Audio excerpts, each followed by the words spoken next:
Kipling Stories and Poems Every Child Should Know. Book 2 ******* The Riverside Literature Series Kipling Stories and Poems Every Child Should Know. Book 2 from Rudyard Kipling's The Seven Seas, The Day's Work, etc. Edited by Mary E. Burt and W. T. Chapin, Ph.D., Princeton, The Riverside Press, Boston, New York, Chicago, San Francisco, Houghton Mifflin Company. The Riverside Press, Cambridge. Copyright 1891, 1893, 1894, 1895, 1896, 1897, 1898, 1899, 1900, 1901, 1902, 1903, 1907, 1909 by Rudyard Kipling. Copyright 1891 by Walcott Balestier. Copyright 1892, 1893, 1895 by Macmillan and Company. Copyright 1893, 1905 by D. Appleton and Company. Copyright 1893, 1894, 1897, 1898 by The Century Company. Copyright 1894 by Harper and Brothers. Copyright 1900 by the Curtis Publishing Company. Published April 1909. The Riverside Press, Cambridge. Times, Massachusetts. Contents page. Biographical sketch, Charles Eliot Norton. 7 Part 4. Continued from Book I, Riverside Literature Series, number 257, 4. BAA, Black Sheep, From Under the Deodars, etc. 143 V. Wee Willie Winkie, From Under the Deodars, etc. 188 6. The Dove of Dhaka, From Departmental Ditties and Ballads and Barrackroom Ballads, 205 7. The Smoke Upon Your Altar Dies, From Departmental Ditties and Ballads and Barrackroom Ballads, 207 8. Recessional, From the Five Nations, 208 9. L'Envoy, From the Seven Seas, 210 Part VI. The Sing-Song of Old Man Kangaroo, From Just So Stories, 213 2. Fuzzy Vuzzy, From Departmental Ditties and Ballads and Barrackroom Ballads, 222 3. The English Flag, From Departmental Ditties and Ballads and Barrackroom Ballads, 225 4. The King, From the Seven Seas, 231 v. To the Unknown Goddess, From Departmental Ditties and Ballads and Barrackroom Ballads, 234 6. The Galley Slave, From Departmental Ditties and Ballads and Barrackroom Ballads, 235 7. The Ship That Found Herself, From the Day's Work, 238 Part 6I. A Trip Across a Continent, From Captains Courageous, 267 2. The Children of the Zodiac, From Many Inventions, 274 3. The Bridge Builders, From the Day's Work, 299 4. The Miracles, From the Seven Seas, 351 v.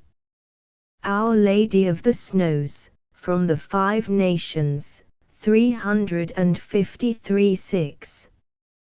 The Song of the Women, From the Now Lacquer, 356 7. The White Man's Burden, from the Five Nations. 359 illustrations by Rudyard Kipling. Initial for the sing-song of Old Man Kangaroo. 213 A picture of Old Man Kangaroo when he was the different animal with four short legs. 215 Old Man Kangaroo at 5 in the afternoon, when he had got his beautiful hind legs just as Big Gong had promised. 217 A biographical sketch by Charles Eliot Norton. The deep and widespread interest which the writings of Mr. Rudyard Kipling have excited has naturally led to curiosity concerning their author and to a desire to know the conditions of his life. Much has been written about him which has had little or no foundation in truth.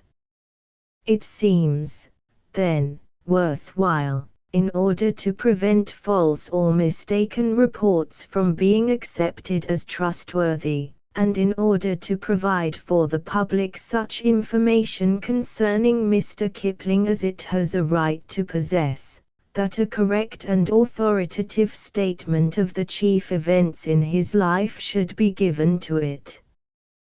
This is the object of the following brief narrative.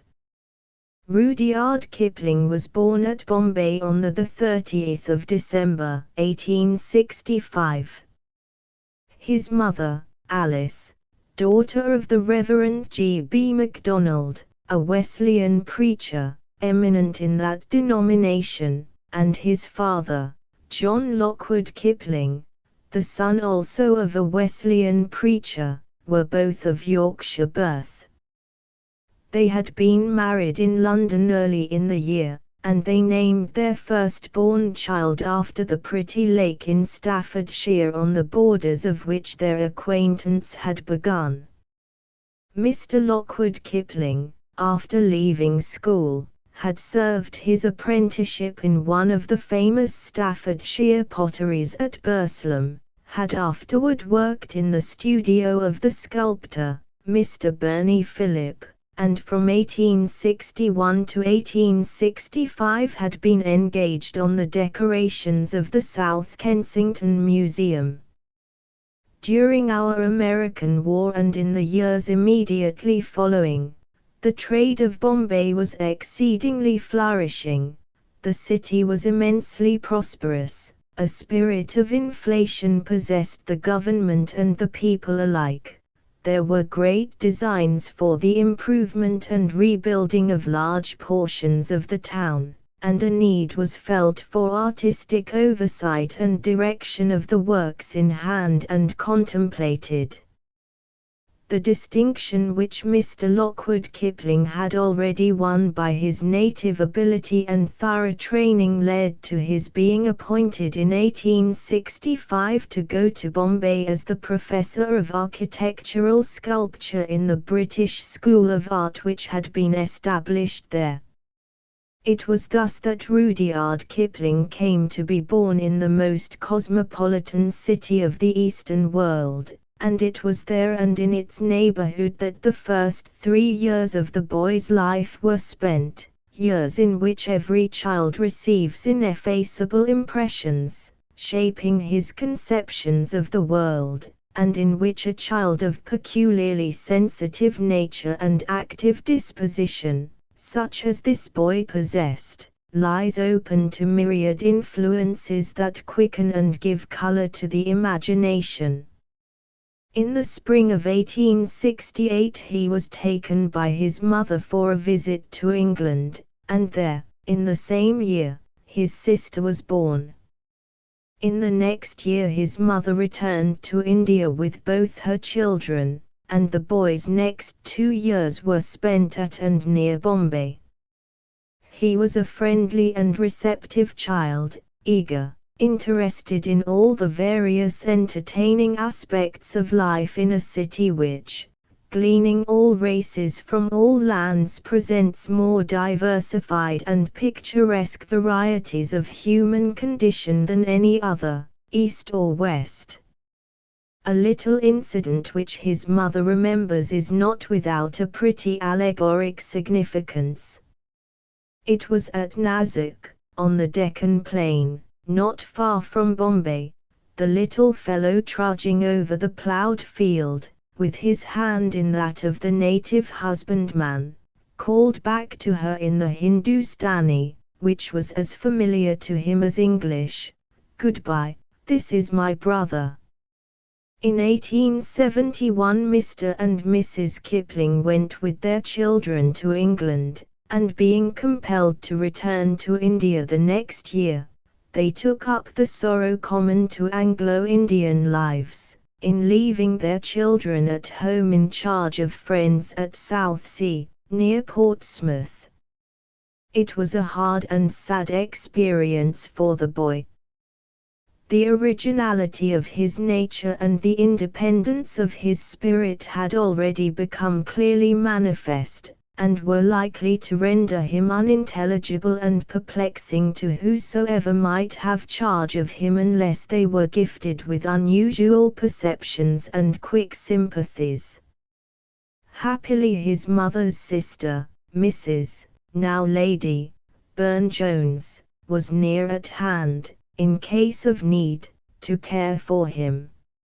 In the spring of 1877 Mrs. Kipling came to England to see her children, and was followed the next year by her husband.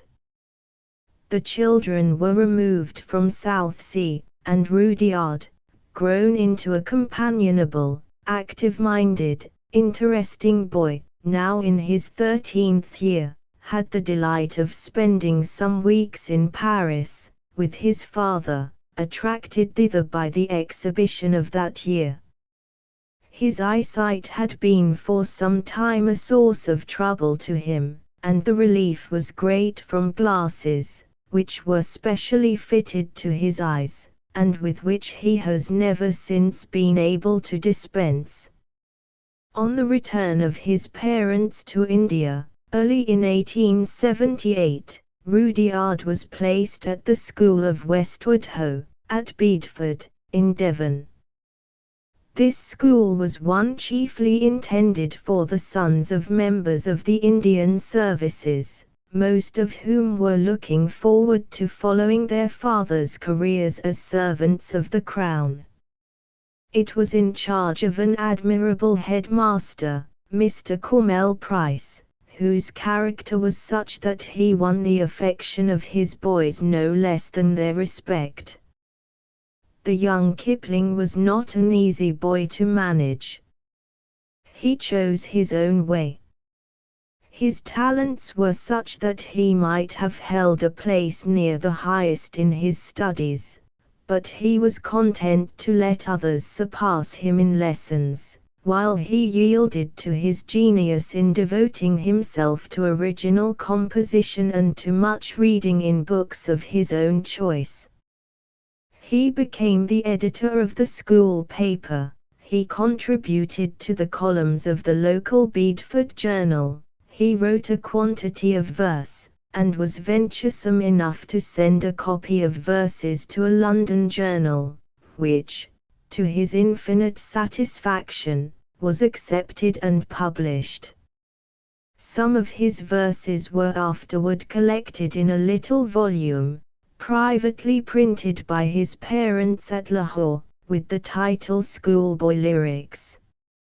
All through his time at school his letters to his parents in India were such as to make it clear to them that his future lay in the field of literature. His literary gifts came to him by inheritance from both the father and mother, and they were nurtured and cultivated in the circle of relatives and family friends with whom his holidays were spent. A submaster at Westward Ho, though little satisfied with the boy's progress in the studies of the school, gave to him the liberty of his own excellent library.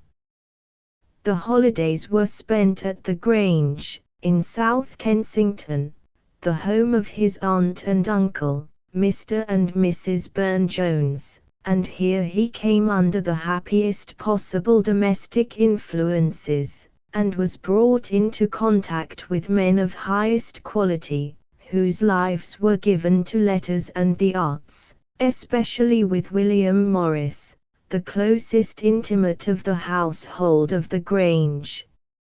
Other homes were open to him where the pervading influence was that of intellectual pursuits, and where he had access to libraries through which he was allowed to wander and to browse at his will. The good which came to him, directly and indirectly, from these opportunities can hardly be overstated. To know, to love, and to be loved by such a man as Burne-Jones was a supreme blessing in his life. In the autumn of 1882, having finished his course at school, a position was secured for him on the Civil and Military Gazette, Lahore, and he returned to his parents in India, who had meanwhile removed from Bombay to Lahore, where his father was at the head of the most important school of the arts in India. The Civil and Military Gazette is the chief journal of northwestern India, owned and conducted by the managers and owners of the Allahabad Pioneer, the ablest and most influential of all Indian newspapers published in the interior of the country. For 5 years he worked hard and steadily on the Gazette. Much of the work was simple drudgery. He shirked nothing. The editor-in-chief was a somewhat grim man, who believed in snubbing his subordinates, and who, though he recognized the talents of the clever pup as he called him, and allowed him a pretty free hand in his contributions to the paper, yet was inclined to exact from him the full tale of the heavy routine work of a newspaper office. But these were happy years. For the youth was feeling the spring of his own powers, was full of interest in life, was laying up stores of observation and experience, and found in his own home not only domestic happiness, but a sympathy in taste and a variety of talent and accomplishment which acted as a continual stimulus to his own genius. Father, mother, sister, and brother all played and worked together with rare combination of sympathetic gifts. In 1885 some of the verses with the writing of which he and his sister had amused themselves were published at Lahore, in a little volume entitled Echoes, because most of them were lively parodies on some of the poems of the popular poets of the day. The little book had its moment of narrowly limited success and opened the way for the wider notoriety and success of a volume into which were gathered the departmental ditties that had appeared from time to time in the Gazette. Many of the stories also which were afterward collected under the now familiar title of Plain Tales from the Hills made their first appearance in the Gazette, and attracted wide attention in the Anglo-Indian community. Kipling's work for 5 years at Lahore had indeed been of such quality that it was not surprising that he was called down to Allahabad, in 1887, to take a place upon the editorial staff of the Pioneer. The training of an Anglo-Indian journalist is peculiar. He has to master knowledge of many kinds, to become thoroughly acquainted with the affairs of the English administration and the conditions of Anglo-Indian life, and at the same time with the interests, the modes of life, and thought of the vast underlying native population. The higher positions in Indian journalism are places of genuine importance and of large emolument, worthy objects of ambition for a young man conscious of literary faculty and inspired with zeal for public ends. The Pioneer issued a weekly as well as a daily edition, and in addition to his regular work upon the daily paper, Kipling continued to write for the weekly issue stories similar to those which had already won him reputation, and they now attracted wider attention than ever. His home at Allahabad was with Professor Hill, a man of science attached to the Allahabad College.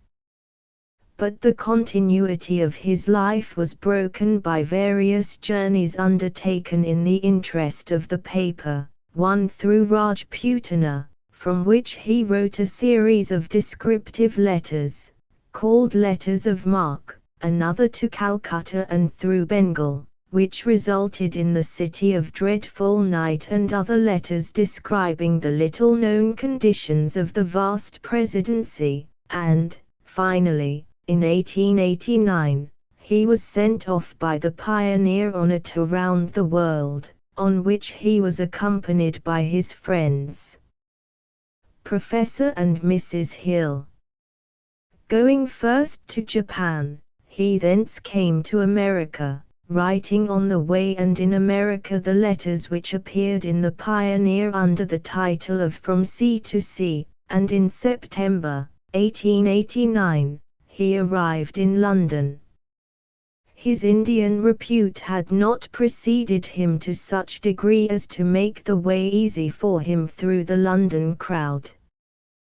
But after a somewhat dreary winter, during which he had been making acquaintances and had found irregular employment upon newspapers and magazines, arrangements were made with Messrs. Macmillan and Company for the publication of an edition of Plain Tales from the Hills. The book appeared in June.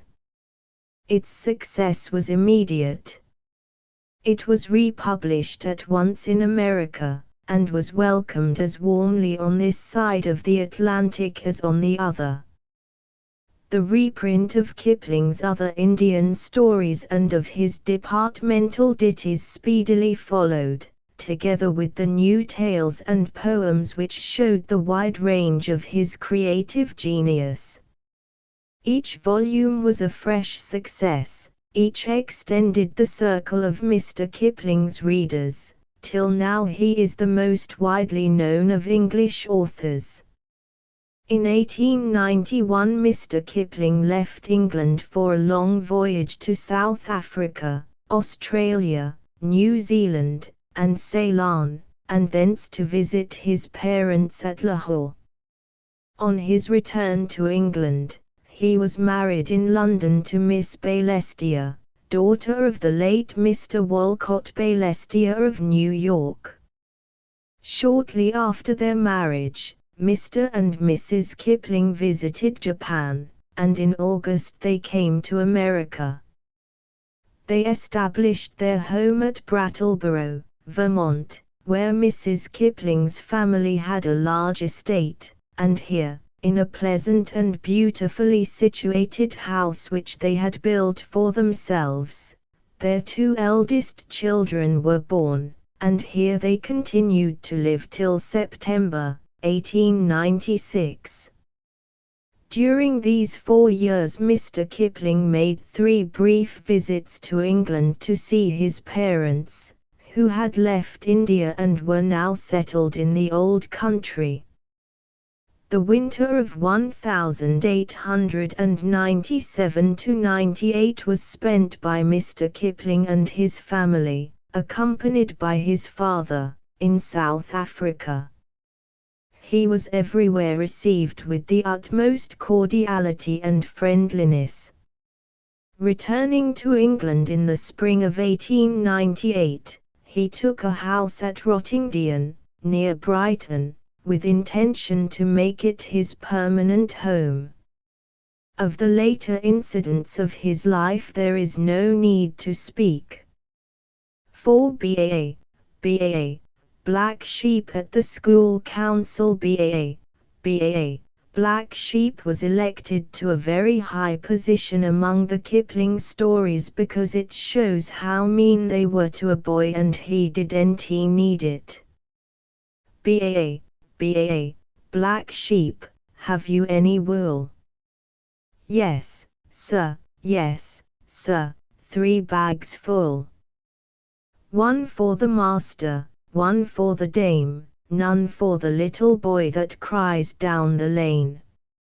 Nursery rhyme. The first bag when I was in my father's house, I was in a better place. Hay were putting Punch to bed, the Ayah and the Hamel, and Meter, the big surty boy with the red and gold turban.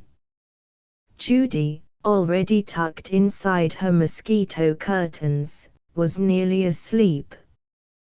Punch had been allowed to stay up for dinner. Many privileges had been accorded to Punch within the last 10 days, and a greater kindness from the people of his world had encompassed his ways and works, which were mostly obstreperous. He sat on the edge of his bed and swung his bare legs defiantly.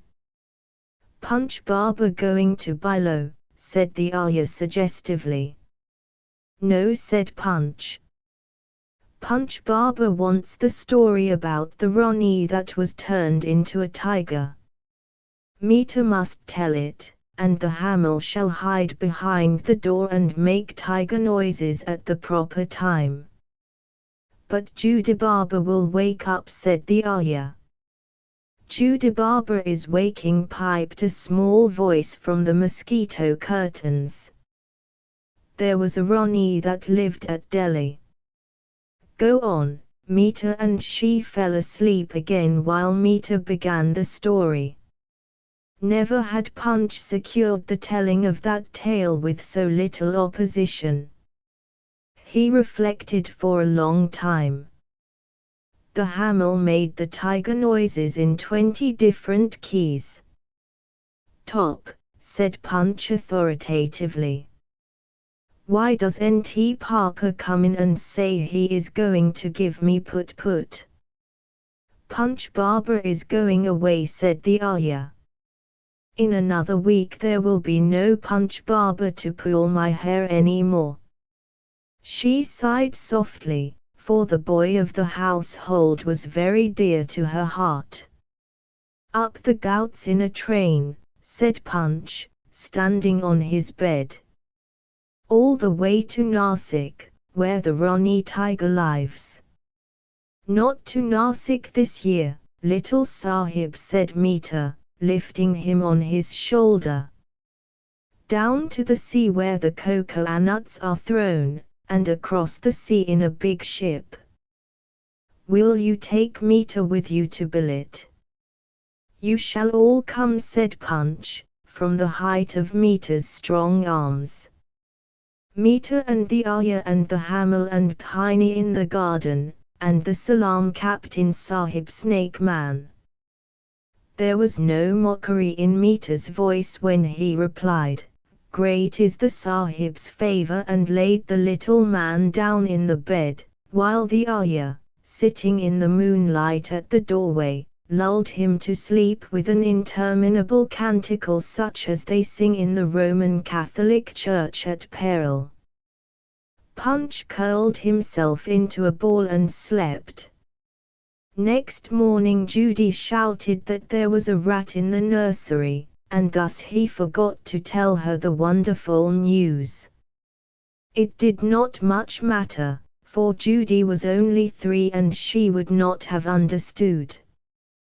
But Punch was 5, and he knew that going to England would be much nicer than a trip to Nasik.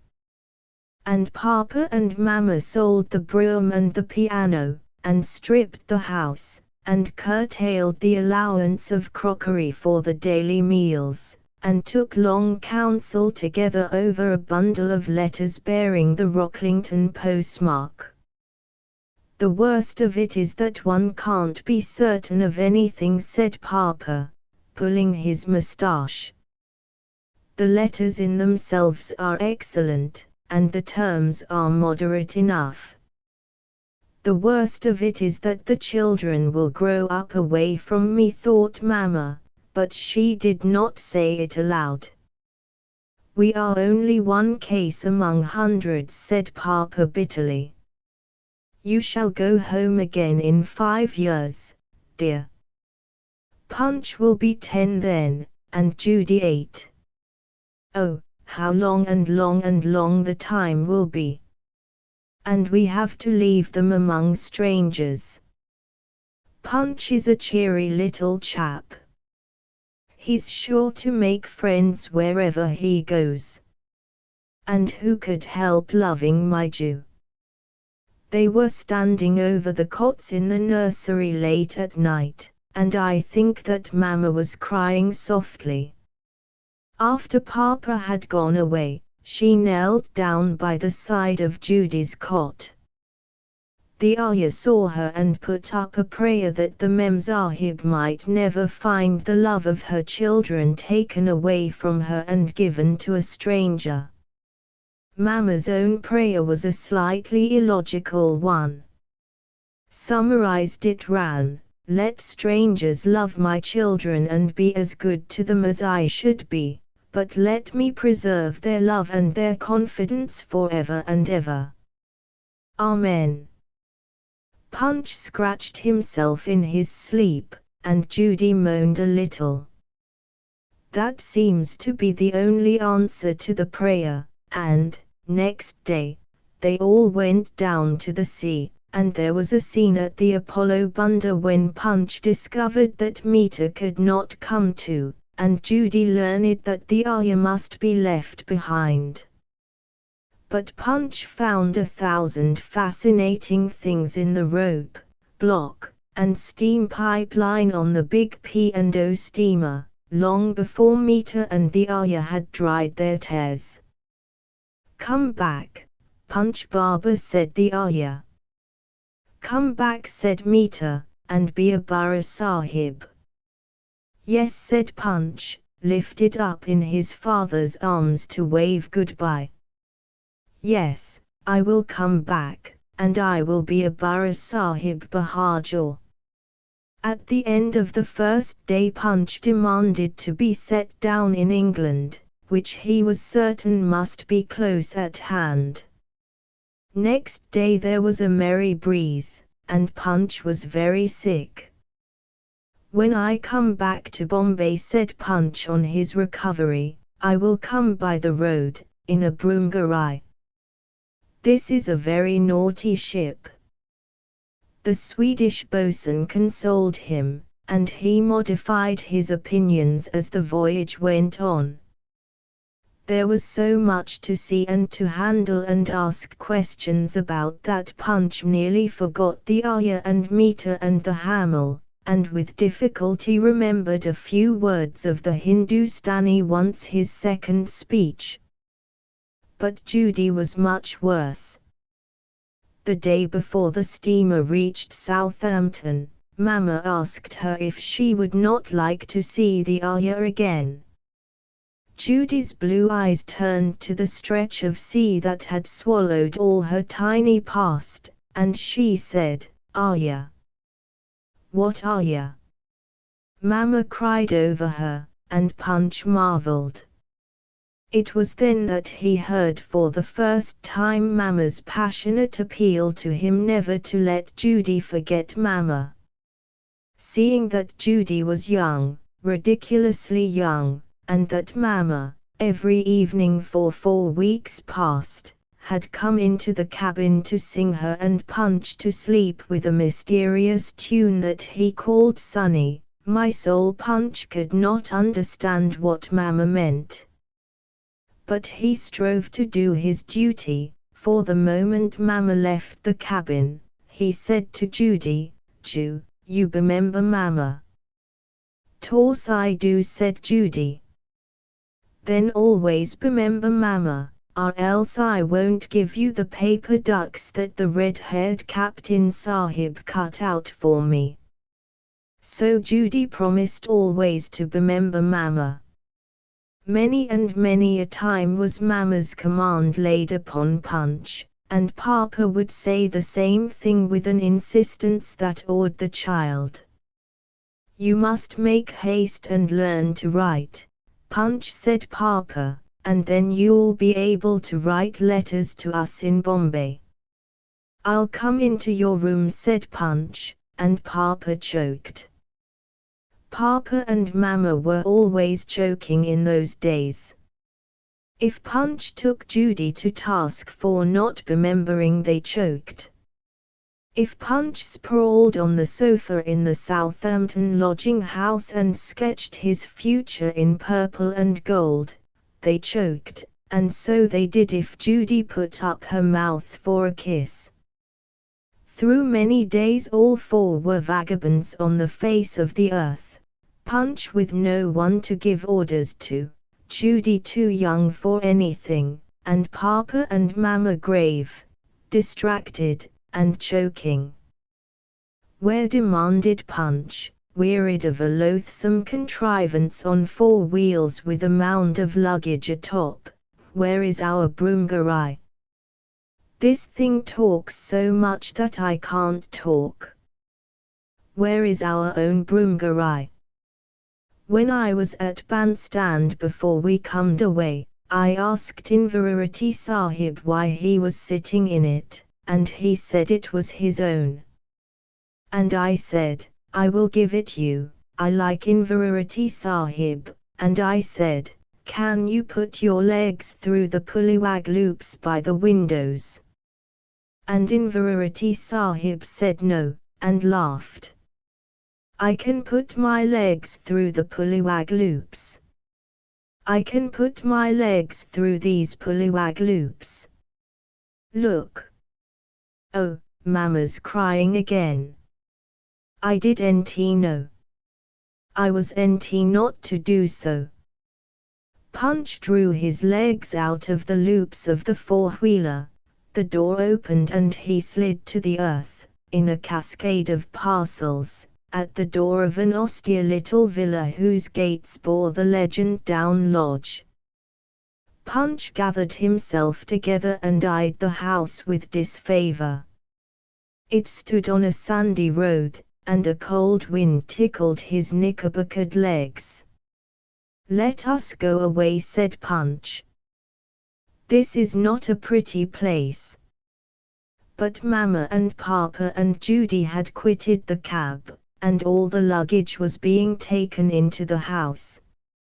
At the doorstep stood a woman in black, and she smiled largely, with dry chapped lips. Behind her was a man, big, bony, grey, and lame as to one leg. Behind him a boy of 12, black-haired and oily in appearance. Punch surveyed the trio, and advanced without fear, as he had been accustomed to do in Bombay when callers came and he happened to be playing in the veranda. How do you do, said he. I am Punch.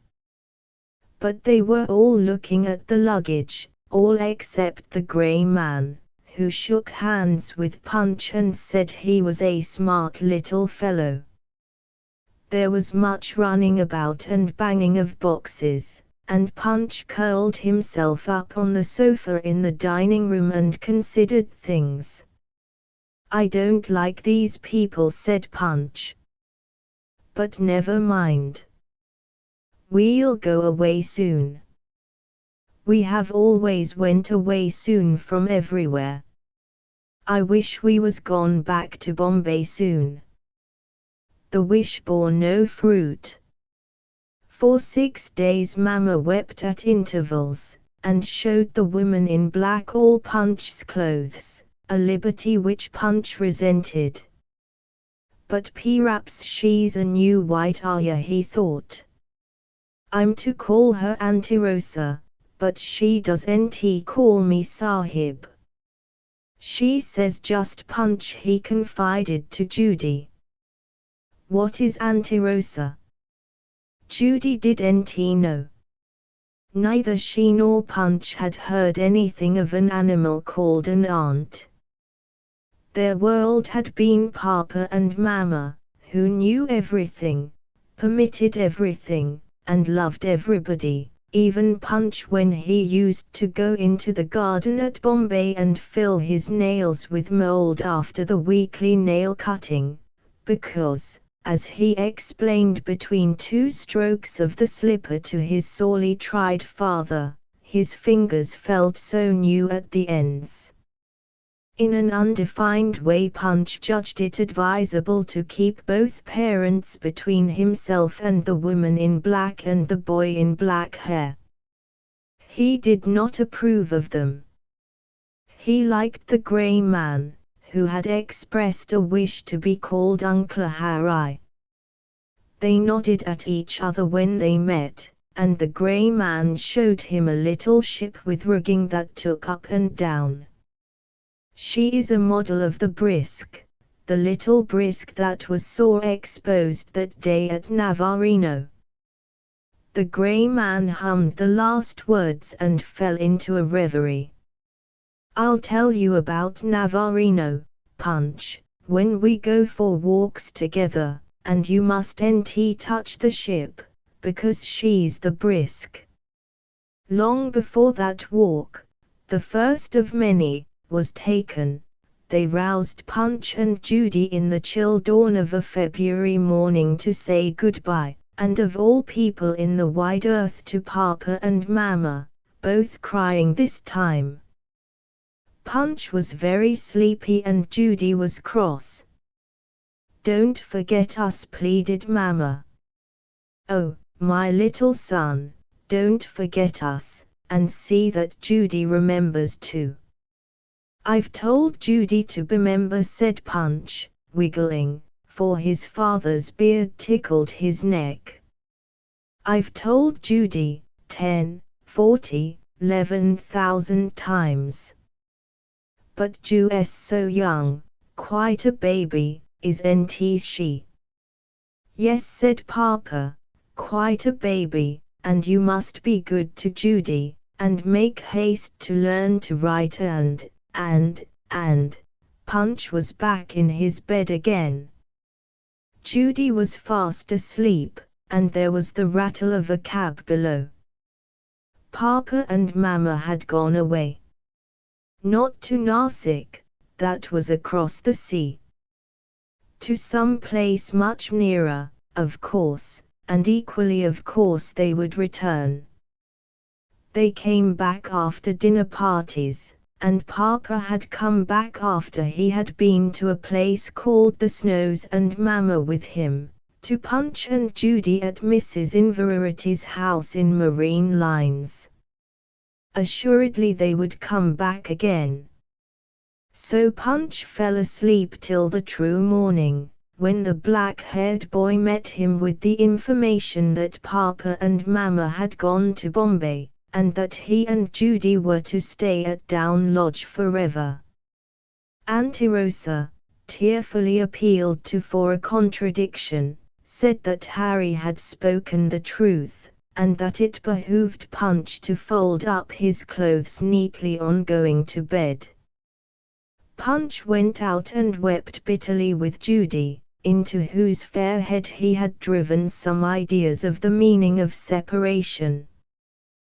When a matured man discovers that he has been deserted by Providence, deprived of his God, and cast without help, comfort, or sympathy, upon a world which is new and strange to him, his despair, which may find expression in evil living, the writing of his experiences, or the more satisfactory diversion of suicide, is generally supposed to be impressive.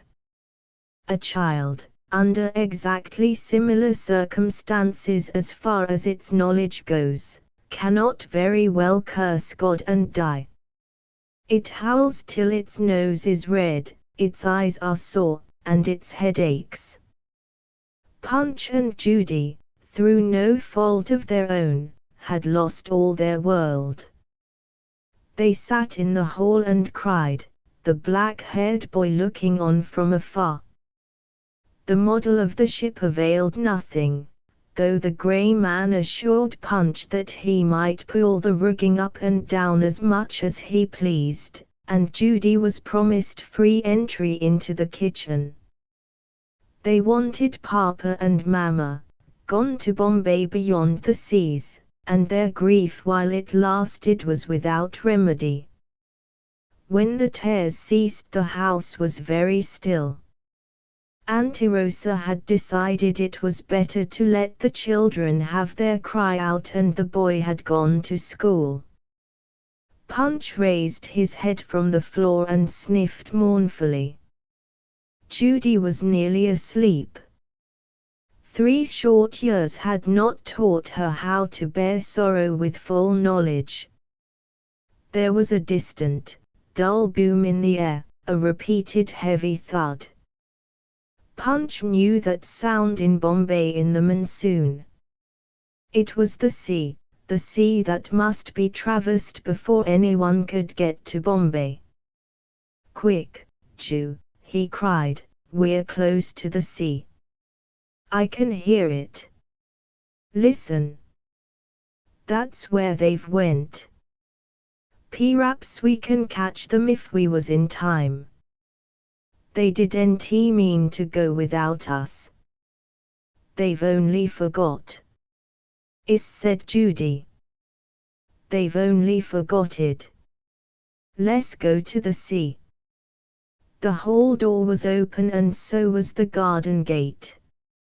"It's very, very big, this place," he said, looking cautiously down the road, "and we will get lost, but I will find a man and order him to take me back to my house, like I did in Bombay." He took Judy by the hand, and the two fled hatless in the direction of the sound of the sea. Down Villa was almost the last of a range of newly built houses running out, through a chaos of brick mounds, to a heath where gypsies occasionally camped and where the garrison artillery of Rocklington practiced. There were few people to be seen, and the children might have been taken for those of the soldiery, who ranged far. Half an hour the wearied little legs tramped across heath, potato field, and sand dune. "I so tired," said Judy, "and Mama will be angry." "Mama's never angry. I suppose she is waiting at the sea now while Papa gets tickets. We'll find them and go along with them. Ju, you mustn't sit down. Only a little more and we'll come to the sea." "Ju, if you sit down I'll thmack you," said Punch. They climbed another dune, and came upon the great grey sea at low tide. Hundreds of crabs were scuttling about the beach, but there was no trace of Papa and Mama, not even of a ship upon the waters, nothing but sand and mud for miles and miles. And Uncle Harry found them by chance, very muddy and very forlorn. Punch dissolved in tears, but trying to divert Judy with a nickel trap, and Judy wailing to the pitiless horizon for Mama, Mama. And again Mama. The second bag well a day, for we are souls bereaved. Of all the creatures under heaven's wide scope we are most hopeless, who had once most hope, and most beliefless, who had most believed. The city of dreadful night. All this time not a word about Black Sheep. He came later, and Harry, the black-haired boy, was mainly responsible for his coming. Judy, who could help loving little Judy, passed, by special permit, into the kitchen and thence straight to Auntie Rosa's heart. Harry was Auntie Rosa's one child, and Punch was the extra boy about the house. There was no special place for him or his little affairs, and he was forbidden to sprawl on sofas and explain his ideas about the manufacture of this world and his hopes for his future. Sprawling was lazy and wore out sofas, and little boys were not expected to talk. They were talked to, and the talking to was intended for the benefit of their morals. As the unquestioned despot of the house at Bombay, Punch could not quite understand how he came to be of no account in this new life. Harry might reach across the table and take what he wanted, Judy might point and get what she wanted. Punch was forbidden to do either.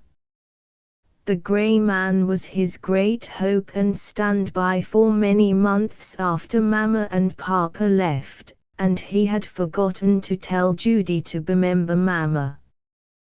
This lapse was excusable, because in the interval he had been introduced by Auntie Rosa to two very impressive things, an abstraction called God, the intimate friend and ally of Auntie Rosa, generally believed to live behind the kitchen range because it was hot there, and a dirty brown book filled with unintelligible dots and marks.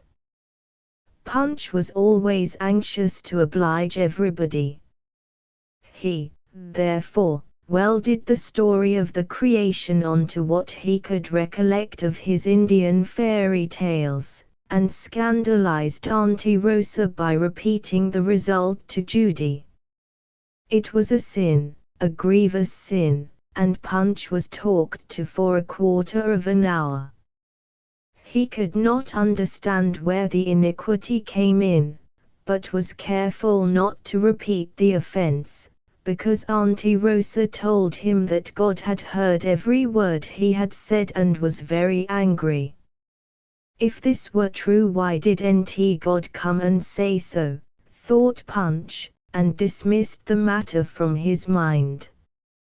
Afterward he learned to know the Lord as the only thing in the world more awful than Auntie Rosa, as a creature that stood in the background and counted the strokes of the cane. But the reading was, just then, a much more serious matter than any creed. Auntie Rosa sat him upon a table and told him that AB meant AB. Why, said Punch. A is A and B is B. Why does AB mean AB? Because I tell you it does, said Auntie Rosa, and you've got to say it. Punch said it accordingly, and for a month, hugely against his will, stumbled through the brown book, not in the least comprehending what it meant. But Uncle Harry, who walked much and generally alone, was wont to come into the nursery and suggest to Auntie Rosa that Punch should walk with him.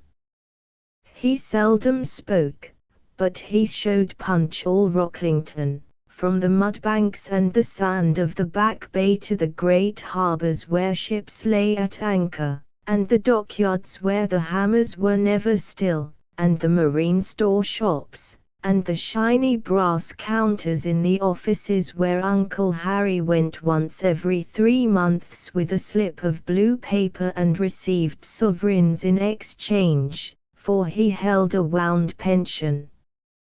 Punch heard, too, from his lips the story of the Battle of Navarino, where the sailors of the fleet, for 3 days afterward, were deaf as posts and could only sign to each other. That was because of the noise of the guns, said Uncle Harry, and I have got the wadding of a bullet somewhere inside me now. Punch regarded him with curiosity. He had not the least idea what wadding was, and his notion of a bullet was a dockyard cannonball bigger than his own head. How could Uncle Harry keep a cannonball inside him? He was ashamed to ask, for fear Uncle Harry might be angry. Punch had never known what anger, real anger, meant until one terrible day when Harry had taken his paint box to paint a boat with, and Punch had protested with a loud and lamentable voice. Then Uncle Harry had appeared on the scene and, muttering something about strangers' children, had with a stick smitten the black-haired boy across the shoulders till he wept and yelled, and Auntie Rosa came in and abused Uncle Harry for cruelty to his own flesh and blood, and Punch shuddered to the tips of his shoes. "It was my fault," he explained to the boy, but both Harry and Auntie Rosa said that it was, and that Punch had told tales, and for a week there were no more walks with Uncle Harry. But that week brought a great joy to Punch. He had repeated till he was thrice weary the statement that the cat lay on the mat and the rat came in. "Now I can truly read," said Punch, "and now I will never read anything in the world." He put the brown book in the cupboard where his school books lived and accidentally tumbled out a venerable volume, without covers, labeled Sharp's Magazine. There was the most portentous picture of a griffin on the first page, with verses below. The griffin carried off 1 sheep a day from a German village, till a man came with a falchion and split the griffin open. Goodness only knew what a falchion was, but there was the griffin, and his history was an improvement upon the eternal cat. "This," said Punch, "means things, and now I will know all about everything in all the world." He read till the light failed, not understanding a tithe of the meaning, but tantalized by glimpses of new worlds hereafter to be revealed. What is a falchion? What is a ewe lamb? What is a basa supper? What is a verdant mead? He demanded, with flushed cheeks, at bedtime, of the astonished Aunt Rosa. "Say your prayers and go to sleep," she replied, and that was all the help Punch then or afterward found at her hands in the new and delightful exercise of reading. "Aunt Rosa only knows about God and things like that," argued Punch. "Uncle Harry will tell me." The next walk proved that Uncle Harry could not help either, but he allowed Punch to talk, and even sat down on a bench to hear about the griffin. Other walks brought other stories as Punch ranged farther afield, for the house held large store of old books that no one ever opened, from Frank Fairleigh in serial numbers, and the earlier poems of Tennyson, contributed anonymously to Sharp's Magazine, to 62 exhibition catalogues, gay with colors and delightfully incomprehensible, and odd leaves of Gulliver's Travels. As soon as Punch could string a few pot-hooks together, he wrote to Bombay, demanding by return of post all the books in all the world. Papa could not comply with this modest indent, but sent Grimm's Fairy Tales and A. Hans Andersen. That was enough. If he were only left alone, Punch could pass, at any hour he chose, into a land of his own, beyond reach of Auntie Rosa and her god, Harry and his teasements, and Judy's claims to be played with. "Don't disturb me, I'm reading." "Go and play in the kitchen," grunted Punch. "Auntie Rosa lets you go there." Judy was cutting her second teeth and was fretful. She appealed to Auntie Rosa, who descended on Punch. "I was reading," he explained, "reading a book. I want to read." "You're only doing that to show off," said Auntie Rosa. "But we'll see."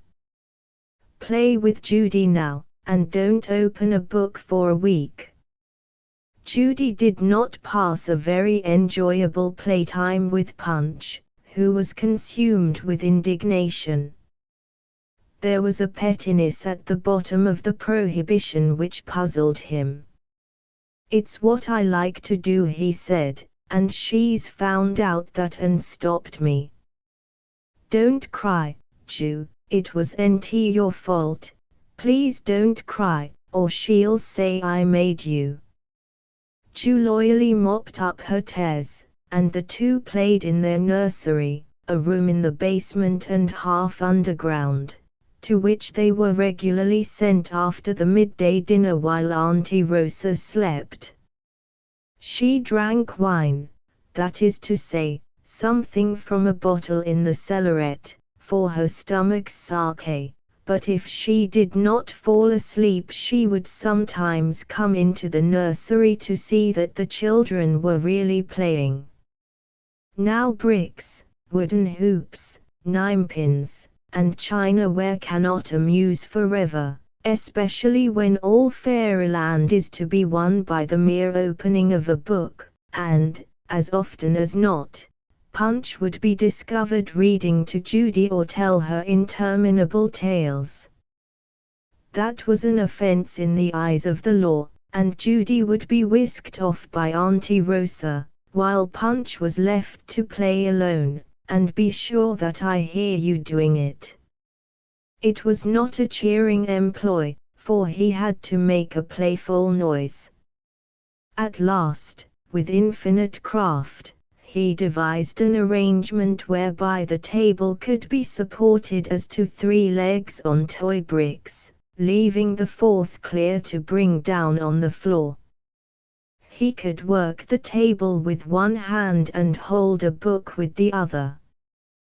This he did till an evil day when Auntie Rosa pounced upon him unawares and told him that he was acting a lie. "If you're old enough to do that," she said, her temper was always worst after dinner, "you're old enough to be beaten." "But, I'm not an animal," said Punch, aghast. He remembered Uncle Harry and the stick, and turned white. Auntie Rosa had hidden a light cane behind her, and Punch was beaten then and there over the shoulders. It was a revelation to him. The room door was shut, and he was left to weep himself into repentance and work out his own gospel of life. Auntie Rosa, he argued, had the power to beat him with many stripes. It was unjust and cruel, and Mama and Papa would never have allowed it. Unless perhaps, as Auntie Rosa seemed to imply, they had sent secret orders. In which case he was abandoned indeed. It would be discreet in the future to propitiate Auntie Rosa, but, then, again, even in matters in which he was innocent, he had been accused of wishing to show off. He had shown off before visitors when he had attacked a strange gentleman, Harry's uncle, not his own, with requests for information about the Griffin and the Falchion, and the precise nature of the Tilbury in which Frank Fairlare rode, all points of paramount interest which he was bursting to understand. Clearly it would not do to pretend to care for Auntie Rosa. At this point Harry entered and stood afar off, eyeing Punch, a dishevelled heap in the corner of the room, with disgust. "You're a liar, a young liar," said Harry, with great unction, "and you're to have tea down here because you're not fit to speak to us. And you're not to speak to Judy again till Mother gives you leave. You'll corrupt her. You're only fit to associate with the servant. Mother says so." Having reduced Punch to a second agony of tears, Harry departed upstairs with the news that Punch was still rebellious. Uncle Harry sat uneasily in the dining room. It all, Rosa, said he at last, can't you leave the child alone? He's a good enough little chap when I meet him. He puts on his best manners with you, Henry, said Auntie Rosa, but I'm very much afraid, that he is the black sheep of the family. Harry heard and stored up the name for future use. Judy cried till she was bidden to stop, her brother not being worth tears, and the evening concluded with the return of Punch to the upper regions and a private sitting at which all the blinding horrors of hell were revealed to Punch with such store of imagery as Auntie Rosa's narrow mind possessed. Most grievous of all was Judy's round-eyed reproach, and Punch went to bed in the depths of the valley of humiliation. He shared his room with Harry and knew the torture in store. For an hour and a half he had to answer that young gentleman's question as to his motives for telling a lie, and a grievous lie, the precise quantity of punishment inflicted by Auntie Rosa, and had also to profess his deep gratitude for such religious instruction as Harry thought fit to impart. From that day began the downfall of Punch, now black sheep. Untrustworthy in one thing, untrustworthy in all, said Auntie Rosa, and Harry felt that black sheep was delivered into his hands. He would wake him up in the night to ask him why he was such a liar. I don't know, Punch would reply. Then don't you think you ought to get up and pray to God for a new heart? Why, yes. Get out and pray, then. And Punch would get out of bed with raging hate in his heart against all the world, seen and unseen. He was always tumbling into trouble. Harry had a knack of cross-examining him as to his day's doings, which seldom failed to lead him, sleepy and savage, into half a dozen contradictions, all duly reported to Auntie Rosa next morning. But it was a lie, Punch would begin, charging into a labored explanation that landed him more hopelessly in the mire. I said that I didn't say my prayers twice over in the day, and that was on Tuesday. Once I did, I know I did, but Harry said I didn't, and so forth, till the tension brought tears, and he was dismissed from the table in disgrace. You use to be as bad as this, said Judy, awe-stricken at the catalogue of black sheep's crimes. Why are you so bad now? I don't know, Black Sheep would reply. I'm not, if I only was bothered upside down. I knew what I did, and I want to say so, but Harry always makes it out different somehow, and Auntie Rosa doesn't believe a word I say. Oh, Ju. Don't you say I'm bad too. Auntie Rosa says you are, said Judy. She told the vicar so when he came yesterday. Why does she tell all the people outside the house about me? It isn't fair, said Black Sheep. When I was in Bombay, and was bad, doing bad, not made up bad like this, Mama told Papa, and Papa told me he knew, and that was all. Outside people didn't know too, even Meta didn't know. I don't remember, said Judy wistfully. I was all little then. Mama was just as fond of you as she was of me, wasn't she? Course she was. So was Papa. So was everybody. Auntie Rosa likes me more than she does you. She says that you are a trial and a black sheep, and I'm not to speak to you more than I can help. Always. Not outside of the times when you mustn't speak to me at all. Judy nodded her head mournfully. Black Sheep turned away in despair, but Judy's arms were round his neck. Never mind, Punch, she whispered. I will speak to you just the same as ever and ever. You're my own brother though you are, though Auntie Rosa says you're bad, and Harry says you're a little coward. He says that if I pulled your hair hard, you'd cry. Pull, then said Punch. Judy pulled gingerly. Pull harder, as hard as you can. There. I don't mind how much you pull it now. If you'll speak to me same as ever, I'll let you pull it as much as you like, pull it out if you like. But I know if Harry came and stood by and made you do it, I'd cry.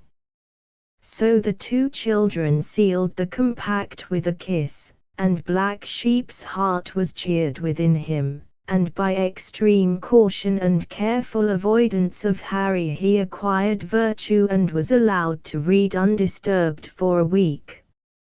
Uncle Harry took him for walks and consoled him with rough tenderness, never calling him Black Sheep. It's good for you, I suppose, Punch, he used to say. Let us sit down. I'm getting tired. His steps led him now not to the beach, but to the cemetery of Rocklington, amid the potato fields. For hours the grey man would sit on a tombstone, while Black Sheep read epitaphs, and then with a sigh would stump home again. I shall lie there soon, said he to Black Sheep, one winter evening, when his face showed white as a worn silver coin under the lights of the chapel lodge. You needn't tell Auntie Rosa. A month later, he turned sharp round, ere half a morning walk was completed, and stumped back to the house. Put me to bed, Rosa, he muttered. I've walked my last. The wadding has found me out. They put him to bed, and for a fortnight the shadow of his sickness lay upon the house, and Black Sheep went to and fro unobserved. Papa had sent him some new books, and he was told to keep quiet. He retired into his own world, and was perfectly happy. Even at night his felicity was unbroken. He could lie in bed and string himself tales of travel and adventure while Harry was downstairs. Uncle Harry's going to die, said Judy, who now lived almost entirely with Auntie Rosa. I'm very sorry, said Black Sheep soberly. He told me that a long time ago. Auntie Rosa heard the conversation. Will nothing check your wicked tongue, she said angrily. There were blue circles round her eyes. Black Sheep retreated to the nursery and read cometh up as a flower with deep and uncomprehending interest.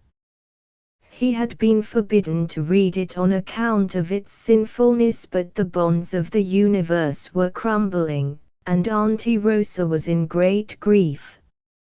I'm glad, said Black Sheep. She's unhappy now. It wasn't a lie, though. I knew. He told me not to tell.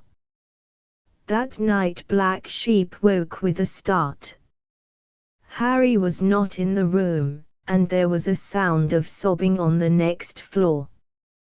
Then the voice of Uncle Harry, singing the song of the Battle of Navarino, cut through the darkness. Our vanship was the Asia, the Albion and Genoa. He.s. getting well, thought Black Sheep, who knew the song through all its 17 verses. But the blood froze at his little heart as he thought. The voice leapt an octave and rang shrill as a boatswain's pipe, and next came on the lovely Rose, the Philomel, her fire ship, closed, and the little brisk was sore exposed that day at Navarino. That day at Navarino, Uncle Harry, shouted Black Sheep, half wild with excitement and fear of he knew not what. A door opened and Auntie Rosa screamed up the staircase, "Hush! For God's sake, hush, you little devil! Uncle Harry is dead." The third bag journeys end in lovers meeting, every wise man's son doth know. I wonder what will happen to me now, thought Black Sheep, when the semi-pagan rites peculiar to the burial of the dead in middle-class houses had been accomplished, and Auntie Rosa, awful in black crape, had returned to this life. I don't think I've done anything bad that she knows of. I suppose I will soon. She will be very cross after Uncle Harry's dying, and Harry will be cross too. I'll keep in the nursery.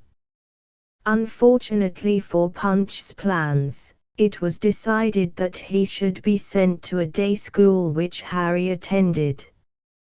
This meant a morning walk with Harry, and perhaps an evening one, but the prospect of freedom in the interval was refreshing. "Harry'll tell everything I do, but I won't do anything," said Black Sheep. Fortified with this virtuous resolution, he went to school only to find that Harry's version of his character had preceded him, and that life was a burden in consequence. He took stock of his associates. Some of them were unclean, some of them talked in dialect, many dropped their HS, and there were 2 Jews and a Negro, or someone quite as dark, in the assembly. "That's a hubshi," said Black Sheep to himself. Even Meter used to laugh at a hubshi. "I don't think this is a proper place." He was indignant for at least an hour, till he reflected that any expostulation on his part would be by Auntie Rosa construed into showing off, and that Harry would tell the boys.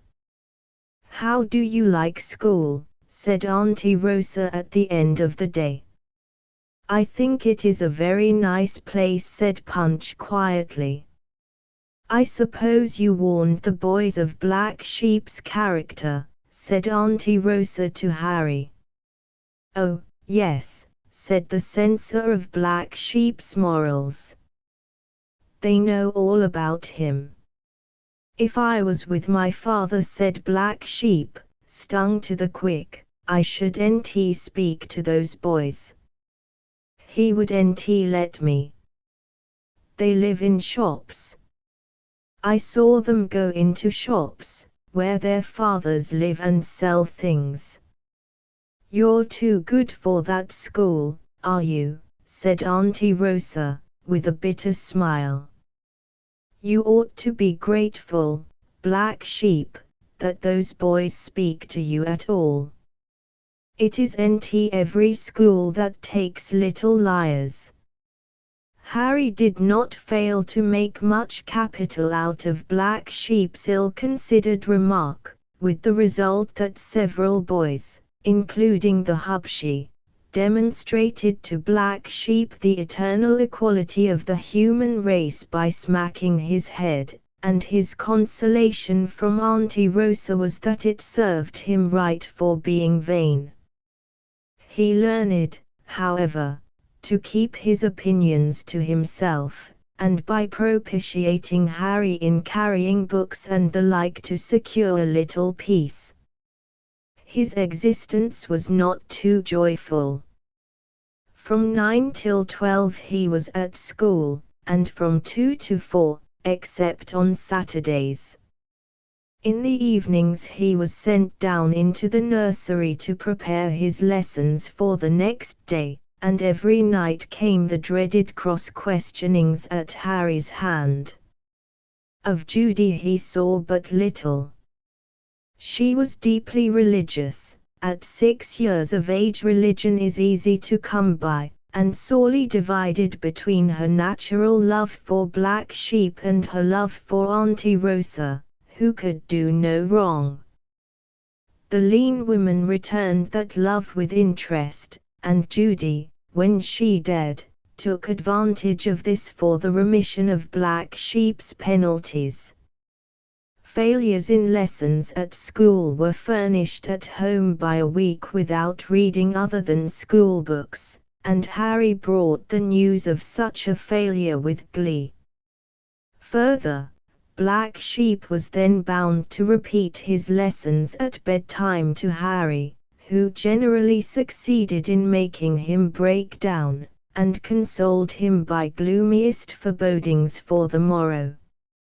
Harry was at once spy, practical joker, inquisitor, and Auntie Rosa's deputy executioner. He filled his many posts to admiration. From his actions, now that Uncle Harry was dead, there was no appeal. Black Sheep had not been permitted to keep any self-respect at school. At home he was of course utterly discredited, and grateful for any pity that the servant girls, they changed frequently at Down Lodge because they, too, were liars, might show. You re just fit to row in the same boat with Black Sheep was a sentiment that each new Jane or Eliza might expect to hear, before a month was over, from Auntie Rosa's lips. And Black Sheep was used to ask new girls whether they had yet been compared to him. Harry was Master Harry in their mouths, Judy was officially Miss Judy, but Black Sheep was never anything more than Black Sheep tout court. As time went on and the memory of Papa and Mama became wholly overlaid by the unpleasant task of writing them letters under Auntie Rosa's eye, each Sunday, Black Sheep forgot what manner of life he had led in the beginning of things. Even Judy's appeals to try and remember about Bombay failed to quicken him. "I can't remember," he said. "I know I used to give orders and Mama kissed me." "Auntie Rosa will kiss you if you are good," pleaded Judy. "Ah, I don't want to be kissed by Auntie Rosa. She'd say I was doing it to get something more to eat." The weeks lengthened into months, and the holidays came, but just before the holidays Black Sheep fell into deadly sin. Among the many boys whom Harry had incited to punch Black Sheep's head because he daren't hit back was one more aggravating than the rest, who, in an unlucky moment, fell upon Black Sheep when Harry was not near. The blows stung, and Black Sheep struck back at random with all the power at his command. The boy dropped and whimpered. Black Sheep was astounded at his own act, but, feeling the unresisting body under him, shook it with both his hands in blind fury and then began to throttle his enemy, meaning honestly to slay him.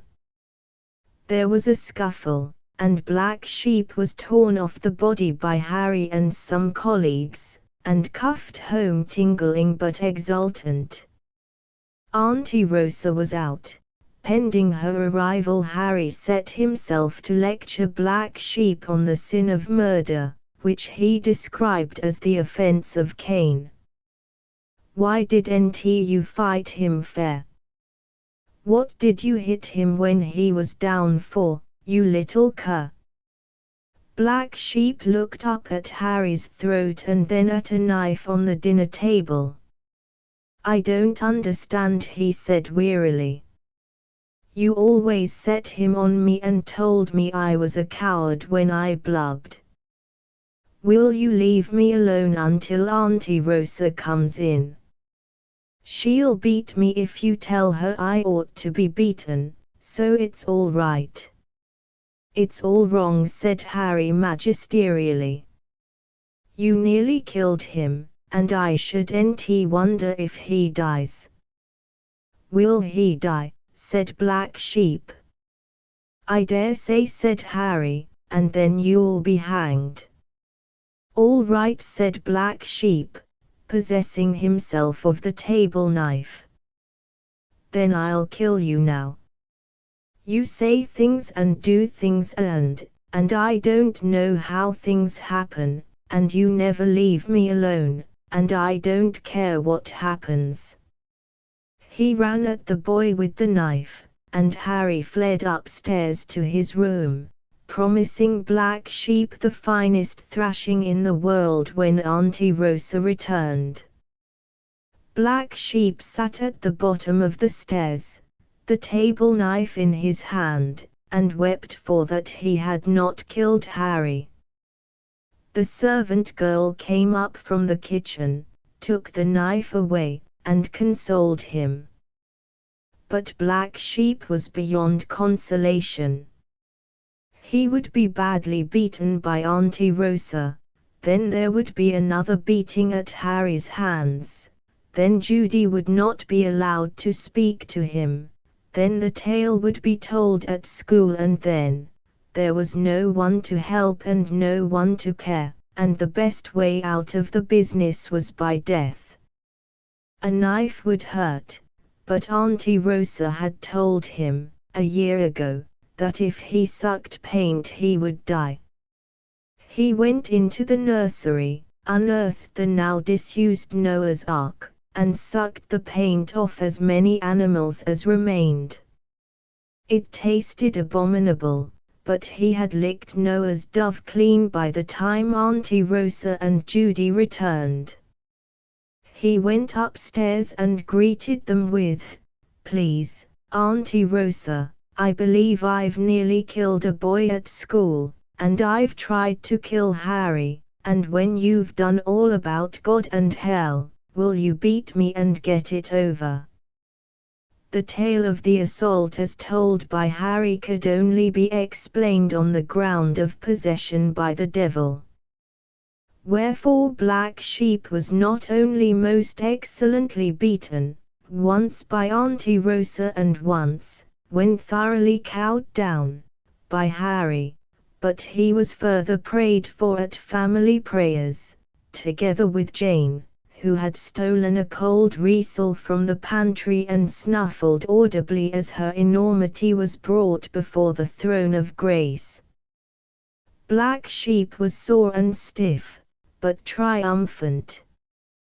He would die that very night and be rid of them all. No, he would ask for no forgiveness from Harry, and at bedtime would stand no questioning at Harry's hands, even though addressed as young Cain. "I've been beaten," said he, "and I've done other things. I don't care what I do. If you speak to me tonight, Harry, I'll get out and try to kill you. Now you can kill me if you like." Harry took his bed into the spare room, and Black Sheep lay down to die. It may be that the makers of Noah's Arks know that their animals are likely to find their way into young mouths, and paint them accordingly. Certain it is that the common, weary next morning broke through the windows and found Black Sheep quite well and a good deal ashamed of himself, but richer by the knowledge that he could, in extremity, secure himself against Harry for the future. When he descended to breakfast on the first day of the holidays, he was greeted with the news that Harry, Auntie Rosa, and Judy were going away to Brighton, while Black Sheep was to stay in the house with the servant. His latest outbreak suited Auntie Rosa's plans admirably. It gave her good excuse for leaving the extra boy behind. Papa in Bombay, who really seemed to know a young sinner's wants to the hour, sent, that week, a package of new books. And with these, and the society of Jane on board wages, Black Sheep was left alone for a month. The books lasted for 10 days. They were eaten too quickly, in long gulps of 24 hours at a time. Then came days of doing absolutely nothing, of dreaming dreams and marching imaginary armies up and down stairs, of counting the number of banisters, and of measuring the length and breadth of every room in handspans, 50 down the side, 30 across, and 50 back again.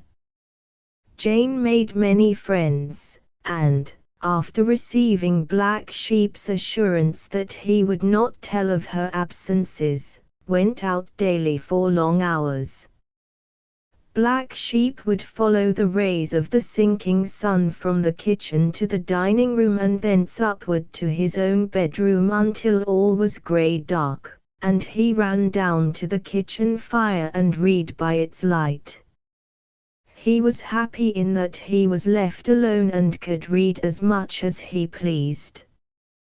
But, later, he grew afraid of the shadows of window curtains and the flapping of doors and the creaking of shutters. He went out into the garden, and the rustling of the laurel bushes frightened him.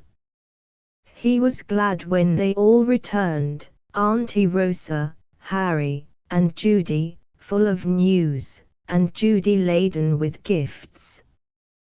Who could help loving loyal little Judy? In return for all her merry babblement, Black Sheep confided to her that the distance from the hall door to the top of the first landing was exactly 184 handspans. He had found it out himself. Then the old life recommenced, but with a difference, and a new sin. To his other iniquities Black Sheep had now added a phenomenal clumsiness, was as unfit to trust in action as he was in word. He himself could not account for spilling everything he touched, upsetting glasses as he put his hand out, and bumping his head against doors that were manifestly shut. There was a grey haze upon all his world, and it narrowed month by month, until at last it left Black Sheep almost alone with the flapping curtains that were so like ghosts, and the nameless terrors of broad daylight that were only coats on pegs after all. Holidays came and holidays went, and Black Sheep was taken to see many people whose faces were all exactly alike, was beaten when occasion demanded, and tortured by Harry on all possible occasions, but defended by Judy through good and evil report, though she hereby drew upon herself the wrath of Auntie Rosa. The weeks were interminable and Papa and Mamma were clean forgotten. Harry had left school and was a clerk in a banking office. Freed from his presence, Black Sheep resolved that he should no longer be deprived of his allowance of pleasure reading. Consequently, when he failed at school he reported that all was well, and conceived a large contempt for Auntie Rosa as he saw how easy it was to deceive her. She says I'm a little liar when I don't tell lies, and now I do, she doesn't know, thought Black Sheep. Auntie Rosa had credited him in the past with petty cunning and stratagem that had never entered into his head. By the light of the sordid knowledge that she had revealed to him, he paid her back full tale. In a household where the most innocent of his motives, his natural yearning for a little affection, had been interpreted into a desire for more bread and jam, or to ingratiate himself with strangers and so put Harry into the background, his work was easy. Auntie Rosa could penetrate certain kinds of hypocrisy, but not all. He set his child's wits against hers and was no more beaten. It grew monthly more and more of a trouble to read the schoolbooks, and even the pages of the open-print storybooks danced and were dim. So Black Sheep brooded in the shadows that fell about him and cut him off from the world, inventing horrible punishments for dear Harry or plotting another line of the tangled web of deception that he wrapped round Auntie Rosa. Then the crash came and the cobwebs were broken. It was impossible to foresee everything. Auntie Rosa made personal inquiries as to Black Sheep's progress and received information that startled her. Step by step, with a delight as keen as when she convicted an underfed housemaid of the theft of cold meats, she followed the trail of Black Sheep's delinquencies. For weeks and weeks, in order to escape banishment from the bookshelves, he had made a fool of Auntie Rosa, of Harry, of God, of all the world. Horrible, most horrible, and evidence of an utterly depraved mind. Black Sheep counted the cost. It will only be one big beating, and then she'll put a card with liar on my back, same as she did before. Harry will whack me and pray for me, and she will pray for me at prayers and tell me I'm a child of the devil and give me hymns to learn. But I've done all my reading and she never knew. She'll say she knew all along. She's an old liar, too, said he. For 3 days Black Sheep was shut in his own bedroom, to prepare his heart. That means 2 beatings. One at school and one here. That one will hurt most. And it fell even as he thought. He was thrashed at school before the Jews and the Hubshi, for the heinous crime of bringing home false reports of progress. He was thrashed at home by Auntie Rosa on the same count, and then the placard was produced.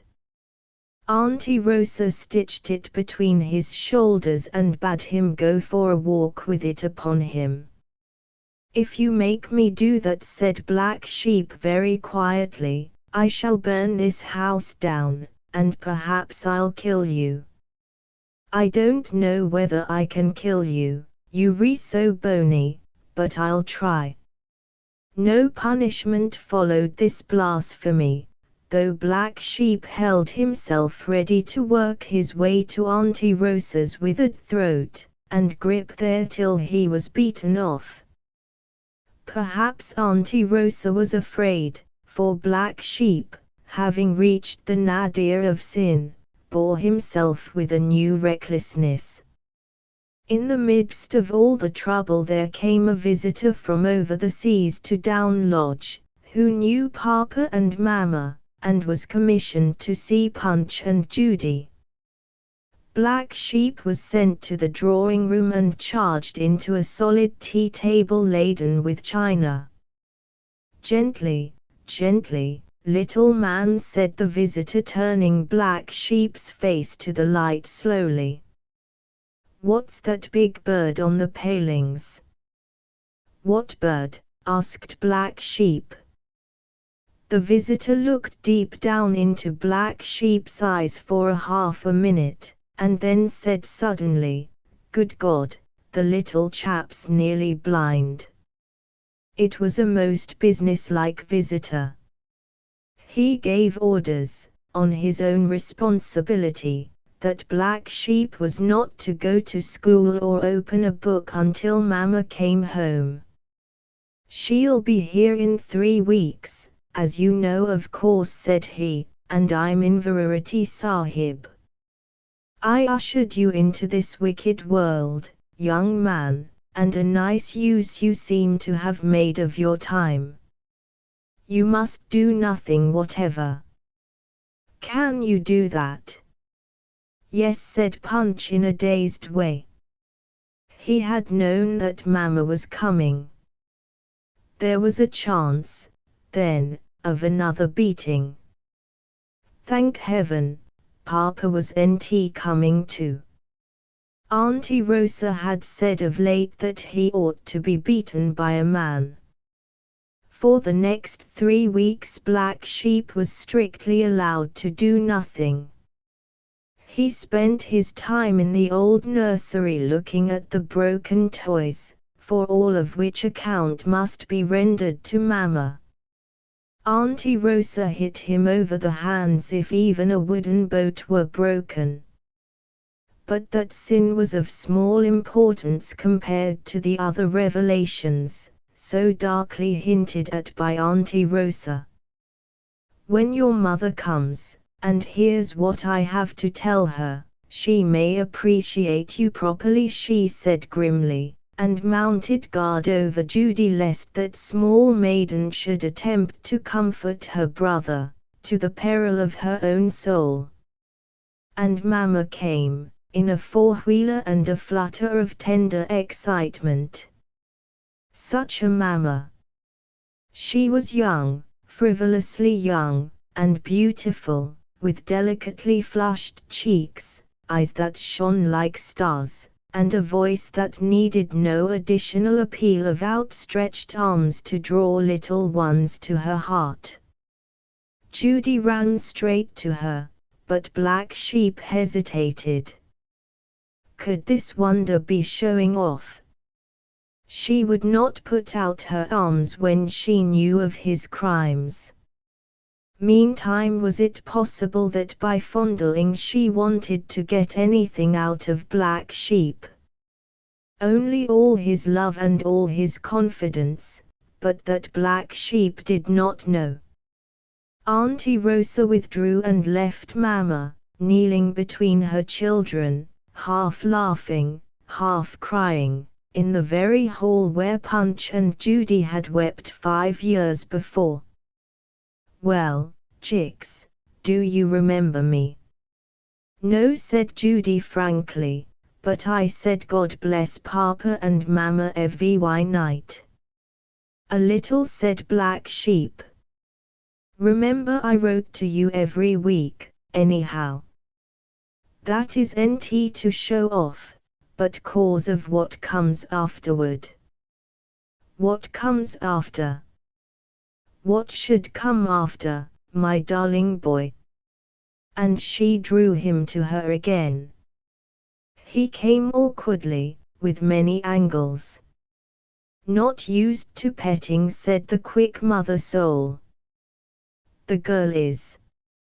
She's too little to hurt anyone," thought Black Sheep, "and if I said I'd kill her, she'd be afraid. I wonder what Auntie Rosa will tell." There was a constrained late dinner, at the end of which Mama picked up Judy and put her to bed with endearments manifold.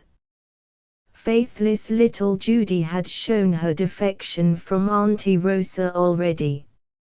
And that lady resented it bitterly. Black Sheep rose to leave the room. "Come and say good night," said Auntie Rosa, offering a withered cheek. "Ha," said Black Sheep. "I never kiss you, and I'm not going to show off. Tell that woman what I've done, and see what she says." Black Sheep climbed into bed feeling that he had lost heaven after a glimpse through the gates. In half an hour that woman was bending over him. Black Sheep flung up his right arm. It was not fair to come and hit him in the dark. Even Auntie Rosa never tried that. But no blow followed. Are you showing off?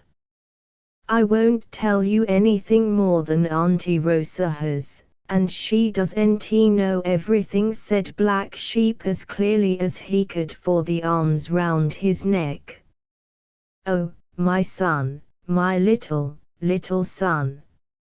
It was my fault, darling, and yet how could we help it? Forgive me, Punch. The voice died out in a broken whisper, and 2 hot tears fell on Black Sheep's forehead. Has she been making you cry, too? He asked.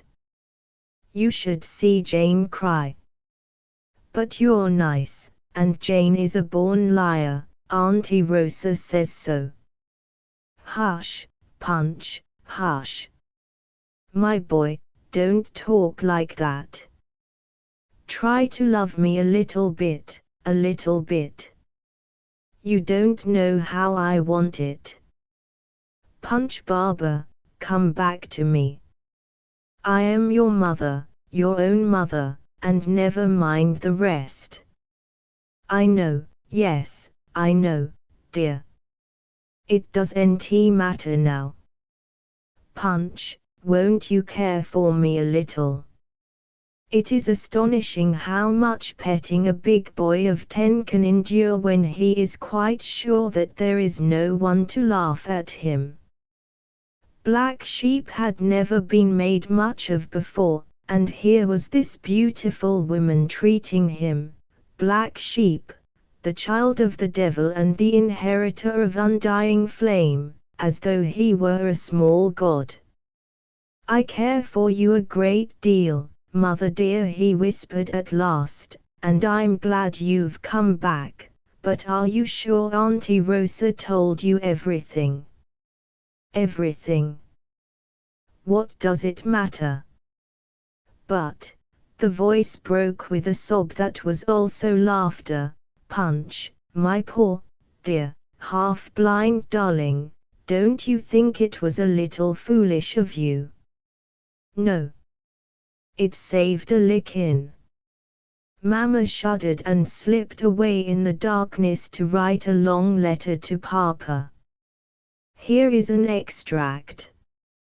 Judy is a dear, plump little prig who adores the woman, and wears with as much gravity as her religious opinions, only 8, Jack, a venerable horsehair atrocity which she calls her bustle.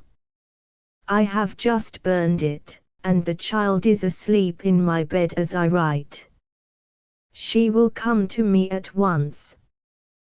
Punch I cannot quite understand. He is well nourished, but seems to have been worried into a system of small deceptions which the woman magnifies into deadly sins. Don't you recollect our own upbringing, dear, when the fear of the Lord was so often the beginning of falsehood? I shall win Punch to me before long. I am taking the children away into the country to get them to know me, and, on the whole, I am content, or shall be when you come home, dear boy, and then, thank God, we shall be all under one roof again at last.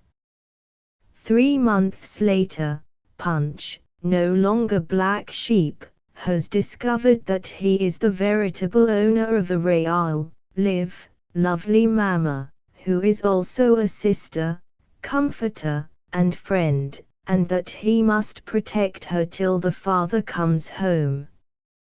Deception does not suit the part of a protector, and, when one can do anything without question, where is the use of deception?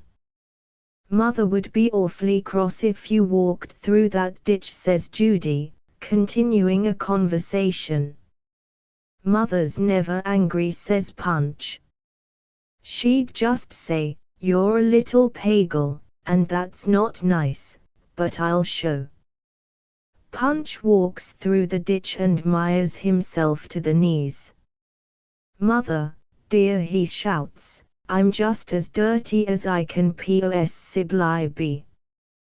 "Then change your clothes as quickly as you possibly can," rings out Mother's clear voice from the house. "And don't be a little pagal." "There. Told you so," says Punch.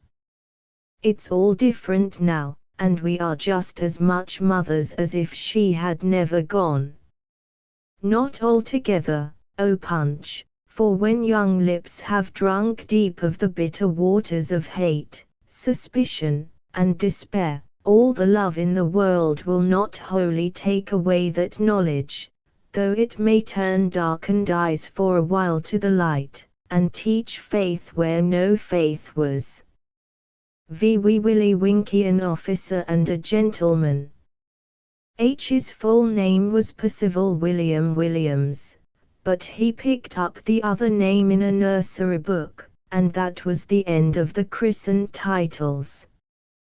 His mother's ayah called him Willie Barber, but as he never paid the faintest attention to anything that the ayah said, her wisdom did not help matters.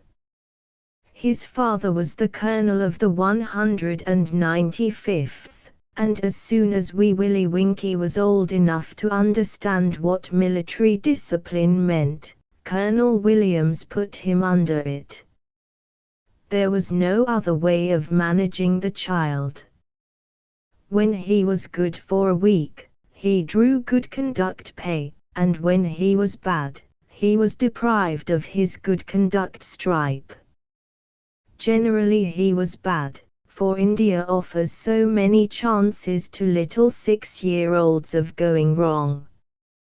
Children resent familiarity from strangers, and Wee Willie Winkie was a very particular child. Once he accepted an acquaintance, he was graciously pleased to thaw.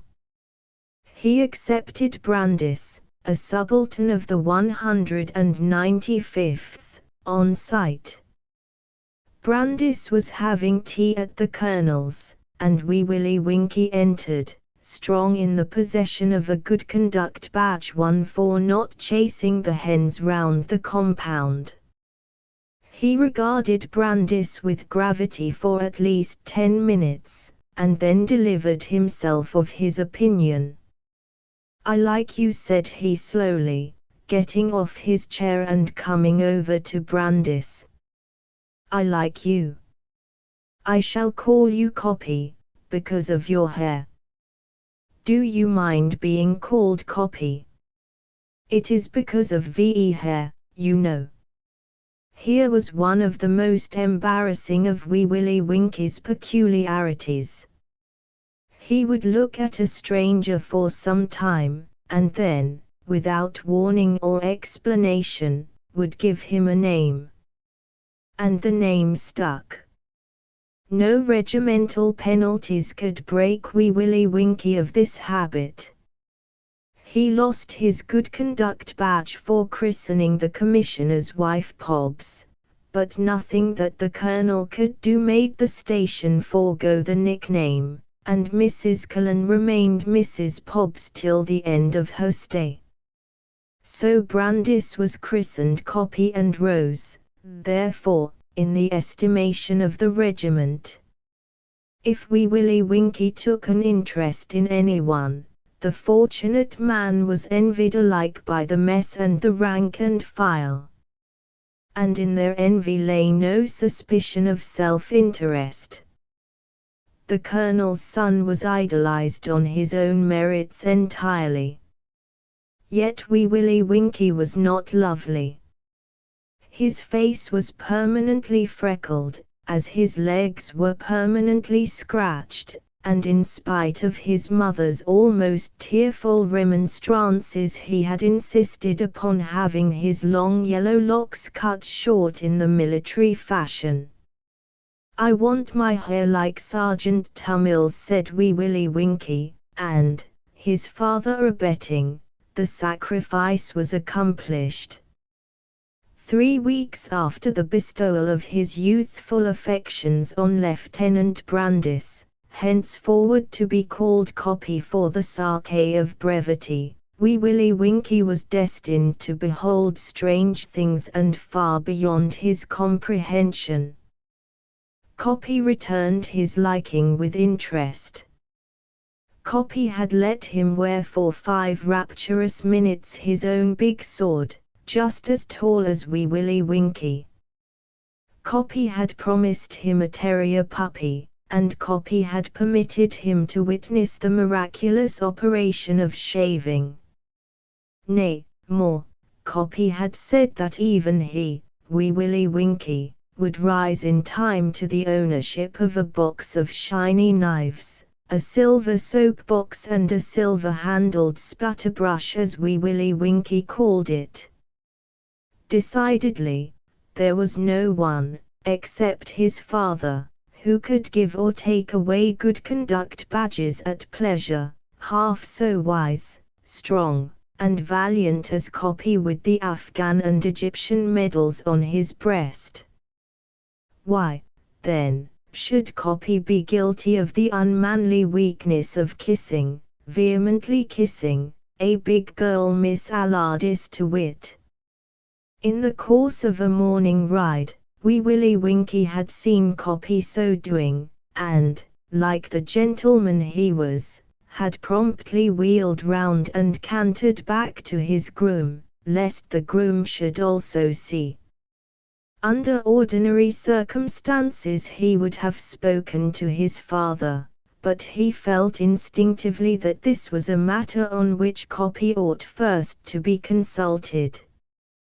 Copy shouted Wee Willie Winkie, reining up outside that subaltern's bungalow early one morning, "I want to see you, Copy." "Come in, young UN," returned Copy, who was at early breakfast in the midst of his dogs. "What mischief have you been getting into now?" Wee Willie Winkie had done nothing notoriously bad for 3 days, and so stood on a pinnacle of virtue. "I've been doing nothing bad," said he, curling himself into a long chair with a studious affectation of the colonel's languor after a hot parade. He buried his freckled nose in a teacup and, with eyes staring roundly over the rim, asked, "I say, Copy, is it proper to kiss big girls?" "By Jove! You're beginning early. Who do you want to kiss?" "No one. My mother's always kissing me if I don't stop her." "If it is NT proper, how was you kissing Major Allardyce's big girl last morning, by VE Canal?" Copy's brow wrinkled. He and Miss Allardyce had with great craft managed to keep their engagement secret for a fortnight. There were urgent and imperative reasons why Major Allardyce should not know how matters stood for at least another month, and this small marplot had discovered a great deal too much. "I saw you," said Wee Willie Winkie calmly. "But VE Groom did NTC." I said, "Hut Jow." "Oh, you had that much sense, you young rip," groaned poor Copy, half amused and half angry. "And how many people may you have told about it?" "Only me myself." "You didn't tell when I cheat to Wide VE Buffalo when my pony was lame, and I thought you would NT like." "Winkie," said Copy enthusiastically, shaking the small hand, "you're the best of good fellows. Look here, you can't understand all these things. One of these days, hang it, how can I make you see it? I'm going to marry Miss Allardyce, and then she'll be Mrs. Copy, as you say. If your young mind is so scandalized at the idea of kissing big girls, go and tell your father. What will happen, said Wee Willie Winkie, who firmly believed that his father was omnipotent. I shall get into trouble, said Copy, playing his trump card with an appealing look at the holder of the ace. Then I won't, said Wee Willie Winkie briefly. But my favor says it's you and man lie to be always kissing, and I didn't think you'd do that, Copy. I'm not always kissing, old chap. It's only now and then, and when you're bigger you'll do it too. Your father meant it's not good for little boys. Ah, said Wee Willie Winkle, now fully enlightened. It's like the spatterbrush. Exactly, said Copy gravely. But I don't think I'll ever want to kiss big girls, nor no one, except my mother. And I must that, you know. There was a long pause, broken by Wee Willie Winkie. Are you fond of this big girl, Copy? Awfully, said Copy. Fonder than you are of Belle or V.E. Busher, or me. It's in a different way, said Copy. You see, one of these days Miss Allardyce will belong to me, but you'll grow up and command the regiment and all sorts of things. It's quite different, you see. Very well, said Wee Willie Winkie, rising. If you're fond of V.E. big girl, I won't tell anyone. I must go now. Copy rose and escorted his small guest to the door, adding, You're the best of little fellows, Winkie. I tell you what. In 30 days from now you can tell if you like, tell anyone you like. Thus the secret of the Brandis Allardyce engagement was dependent on a little child's word. Copy, who knew Wee Willie Winkie's idea of truth, was at ease, for he felt that he would not break promises. Wee Willie Winkie betrayed a special and unusual interest in Miss Allardyce, and, slowly revolving round that embarrassed young lady, was used to regard her gravely with unwinking eye. He was trying to discover why Copy should have kissed her. She was not half so nice as his own mother. On the other hand, she was Copy's property, and would in time belong to him. Therefore it behooved him to treat her with as much respect as Copy's big sword or shiny pistol. The idea that he shared a great secret in common with Copy kept Wee Willie Winkie unusually virtuous for 3 weeks. Then the old Adam broke out, and he made what he called a campfire at the bottom of the garden. How could he have foreseen that the flying sparks would have lighted the Colonel's little hayrick and consumed a week's store for the horses? Sudden and swift was the punishment, deprivation of the good conduct badge and, most sorrowful of all, 2 days' confinement to barracks, the house and veranda, coupled with the withdrawal of the light of his father's countenance. He took the sentence like the man he strove to be, drew himself up with a quivering underlip, saluted, and, once clear of the room, ran to weep bitterly in his nursery, called by him my quarters. Copy came in the afternoon and attempted to console the culprit. I'm under arrest, said Wee Willie Winkie mournfully, and I didn't ought to speak to you. Very early the next morning he climbed onto the roof of the house, that was not forbidden, and beheld Miss Allardyce going for a ride. "Where are you going?" cried Wee Willie Winkie. "Across the river," she answered, and trotted forward. Now the cantonment in which the 195th lay was bounded on the north by a river, dry in the winter. From his earliest years, Wee Willie Winkie had been forbidden to go across the river, and had noted that even Coppy, the almost almighty Coppy, had never set foot beyond it.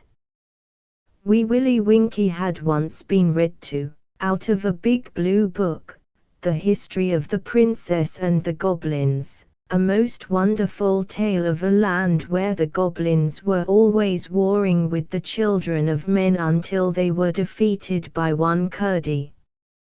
Ever since that date it seemed to him that the bare black and purple hills across the river were inhabited by goblins, and, in truth, everyone had said that there lived the bad men.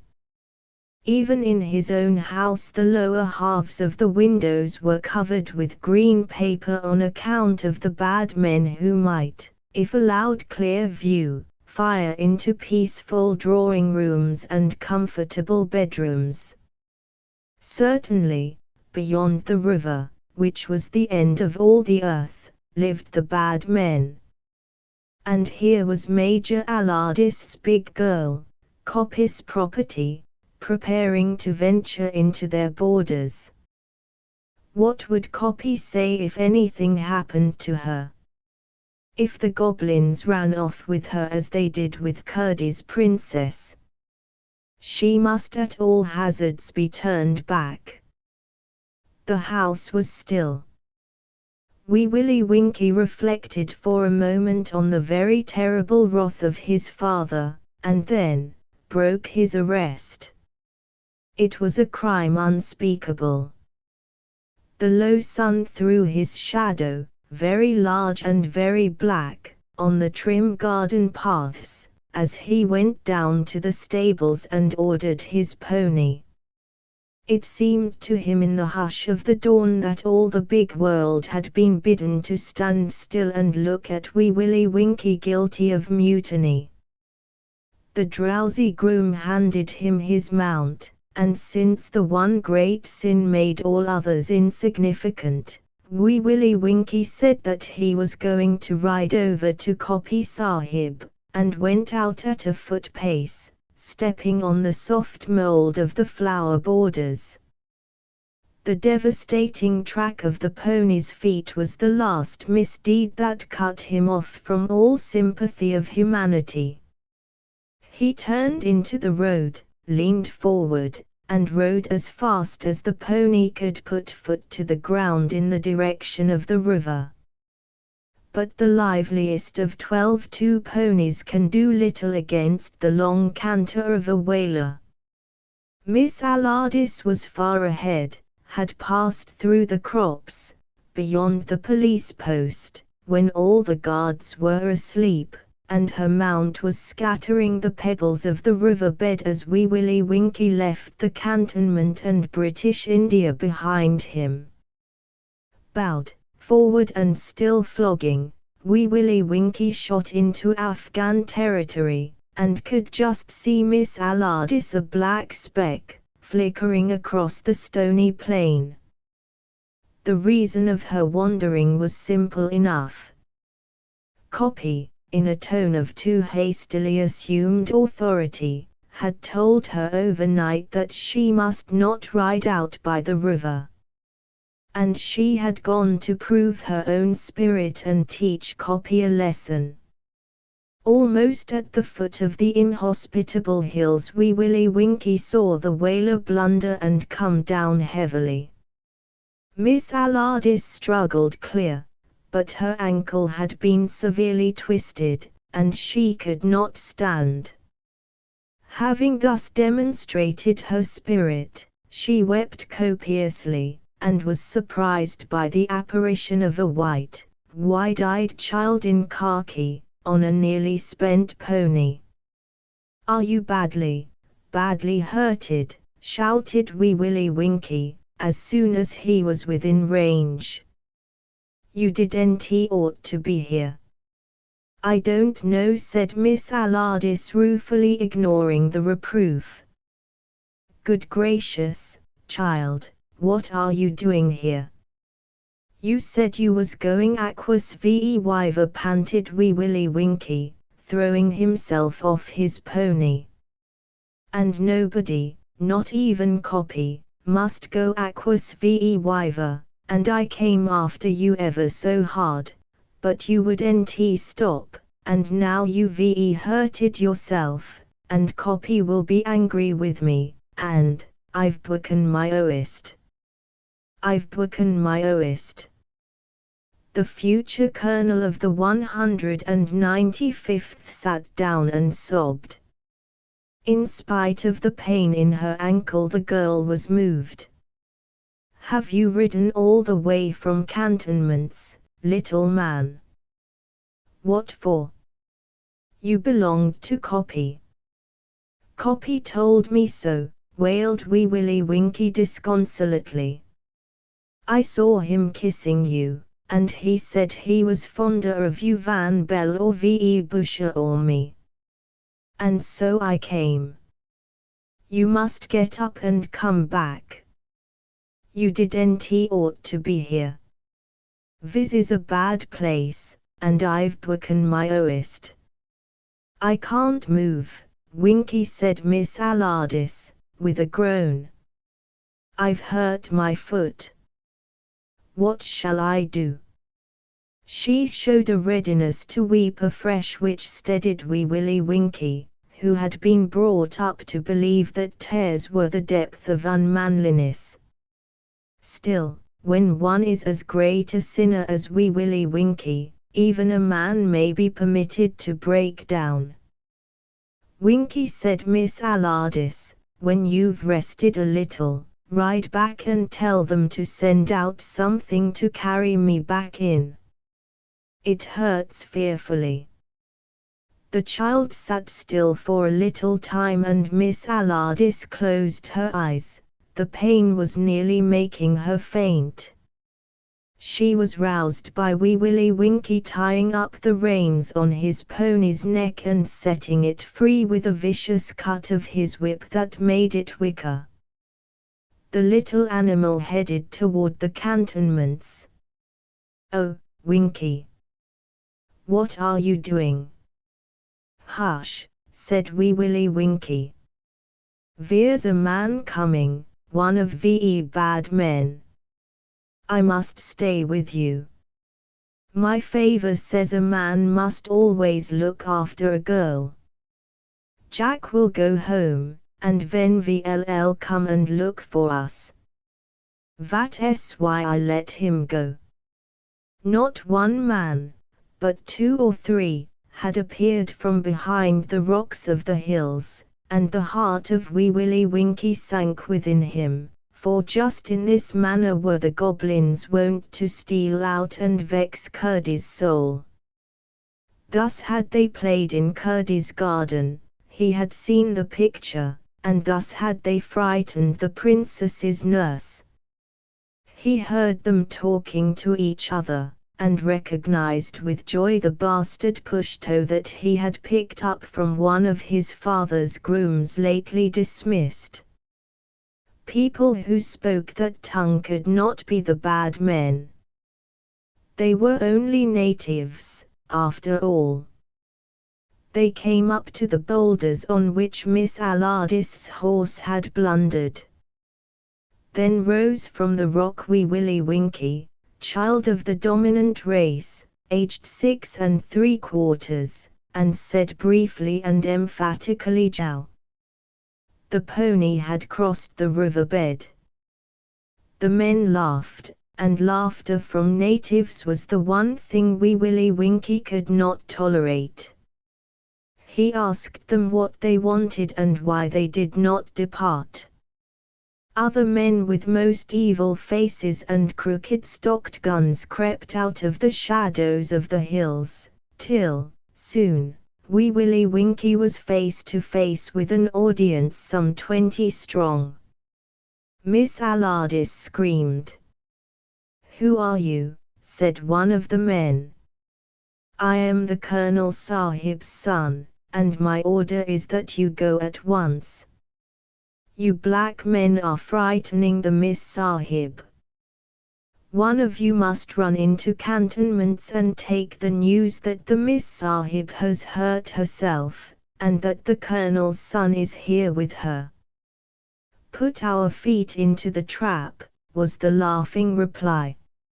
"Hear this boy's speech. Say that I sent you, I, the Colonel's son. They will give you money. What is the use of this talk? Take up the child and the girl, and we can at least ask for the ransom."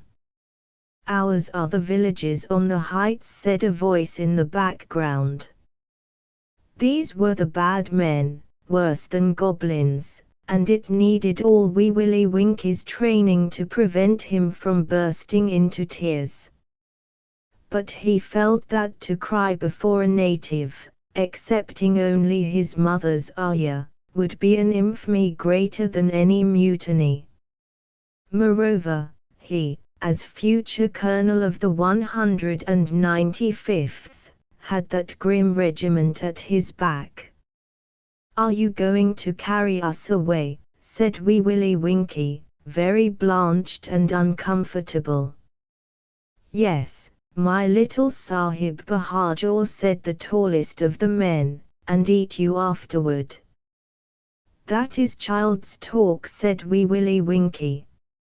"Men do not eat men." A yell of laughter interrupted him, but he went on firmly, "And if you do carry us away, I tell you that all my regiment will come up in a day and kill you all without leaving one. Who will take my message to the Colonel Sahib?" Speech in any vernacular, and Wee Willie Winkie had a colloquial acquaintance with three, was easy to the boy who could not yet manage his Rs and Ths aright. Another man joined the conference, crying, "Oh, foolish men! What this babe says is true. He is the heart's heart of those white troops. For the sake of peace let them go both, for if he be taken, the regiment will break loose and gut the valley. Our villages are in the valley, and we shall not escape. That regiment are devils. They broke Khudayyar's breastbone with kicks when he tried to take the rifles, and if we touch this child they will fire and rape and plunder for a month, till nothing remains. Better to send a man back to take the message and get a reward. I say that this child is their God, and that they will spare none of us, nor our women, if we harm him." It was Din Mahommed, the dismissed groom of the colonel, who made the diversion, and an angry and heated discussion followed. Wee Willie Winkie, standing over Miss Allardyce, waited the upshot. Surely his own regiment would not desert him if they knew of his extremity. The riderless pony brought the news to the 195th, though there had been consternation in the colonel's household for an hour before.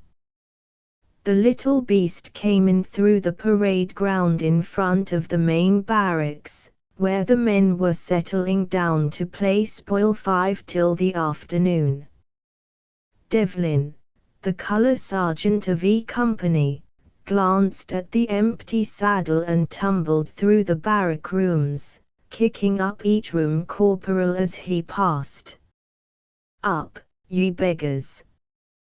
There's something happened to the colonel's son," he shouted. "He couldn't fall off. Help me, he couldn't fall off," blubbered a drummer boy. "Go and hunt across the river. He's over there if he's anywhere, and maybe those Pathans have got him. For the love o' good, don't look for him in the nullas. Let's go over the river. There's sense in Mart yet, said Devlin. E Company, double out to the river, sharp. So E Company, in its shirt sleeves mainly, doubled for the dear life, and in the rear toiled the perspiring sergeant, adjuring it to double yet faster. The cantonment was alive with the men of the 195th hunting for Wee Willie Winkie, and the colonel finally overtook E Company, far too exhausted to swear, struggling in the pebbles of the riverbed. Up the hill under which Wee Willie Winkie's bad men were discussing the wisdom of carrying off the child and the girl, a lookout fired 2 shots. "What have I said?" shouted Din Mahommed. "There is the warning. The Pultan are out already and are coming across the plain. Get away. Let us not be seen with the boy." The men waited for an instant, and then, as another shot was fired, withdrew into the hills, silently as they had appeared. "The regiment is coming," said Wee Willie Winkie confidently to Miss Allardyce, "and it's all white. Don't see why." He needed the advice himself, for 10 minutes later, when his father came up, he was weeping bitterly with his head in Miss Allardyce's lap. And the men of the 195th carried him home with shouts and rejoicings, and Koppy, who had ridden a horse into a lather, met him, and, to his intense disgust, kissed him openly in the presence of the men. But there was balm for his dignity. His father assured him that not only would the breaking of arrest be condoned, but that the good conduct badge would be restored as soon as his mother could sew it on his blouse sleeve. Miss Allardyce had told the colonel a story that made him proud of his son. "She belonged to you," Koppy said Wee Willie Winkie, indicating Miss Allardyce with a grimy forefinger. "I knew she didn't ought to go aquas ve wiver, and I knew ve regiment would come to me if I sent Jack home." "You're a hero," Winkie said Koppy, "a pucker hero." "I don't know what that means," said Wee Willie Winkie, "but you mustn't call me Winkie any no more. I'm Percival Willem Willems." And in this manner did Wee Willie Winkie enter into his manhood. 6. The Dove of Dhaka. The freed dove flew to the Raja's tower, fled from the slaughter of Moslem kings, and the thorns have covered the city of Gore. Dove, dove, oh, homing dove. Little white traitor, with woe on thy wings. The Raja of Dhaka rode under the wall, he set in his bosom a dove of flight, if she return, be sure that I fall. Dove, dove, oh, homing dove. Pressed to his heart in the thick of the fight. Fire the palace, the fort, and the keep, leave to the foeman no spoil at all. In the flame of the palace lie down and sleep if the dove, if the homing dove come and alone to the palace wall. The kings of the north they were scattered abroad, the Raja of Dhaka he slew them all. Hot from slaughter he stooped at the ford, and the dove, oh, the homing dove. She thought of her coat on the palace wall. She opened her wings and she flew away, fluttered away beyond recall, she came to the palace at break of day. Dove, dove, oh, homing dove. flying so fast for a kingdom's fall. The queens of Dhaka they slept in the flame of the palace old, to save their honor from Moslem shame. And the dove, oh, the homing dove. She cooed to her young where the smoke cloud rolled. The Raja of Dhaka rode far and fleet, followed as fast as a horse could fly. He came and the palace was black at his feet, and the dove, the homing dove, circled alone in the stainless sky. So the dove flew to the Raja's tower, fled from the slaughter of Moslem kings. So the thorns covered the city of Gaur, and Dhaka was lost for a white dove's wings. Dove, oh, homing dove, Dhaka is lost from the roll of the kings. 7 The smoke upon your altar dies, to whom it may concern. The smoke upon your altar dies, the flowers decay, the goddess of your sacrifice has flown away. What profit, then, to sing or slay the sacrifice from day to day? We know the shrine is void, they said, the goddess flown, yet wreaths are on the altar laid. The altar stone is black with fumes of sacrifice, albeit she has fled our eyes. For it may be, if still we sing and tend the shrine, some deity on wandering wing may there incline, and, finding all in order meet, stay while we worship at her feet. 8 Recessional The Recessional is one of the most popular poems of this century. It is a warning to age and a nation drunk with power, a rebuke to materialistic tendencies and boastfulness, a protest against pride. Reverence is the master key of knowledge. God of our fathers, known of old, Lord of our far-flung battle line, beneath whose awful hand we hold dominion over palm and pine, Lord God of hosts, be with us yet lest we forget, lest we forget. The tumult and the shouting dies, the captains and the kings depart, still stands thine ancient sacrifice, an humble and a contrite heart. Lord God of hosts, be with us yet, lest we forget, lest we forget. Far called our navies melt away, on dune and headland sinks the fire, lo, all our pomp of yesterday is one with Nineveh and Tyre. Judge of the nations, spare us yet, lest we forget, lest we forget.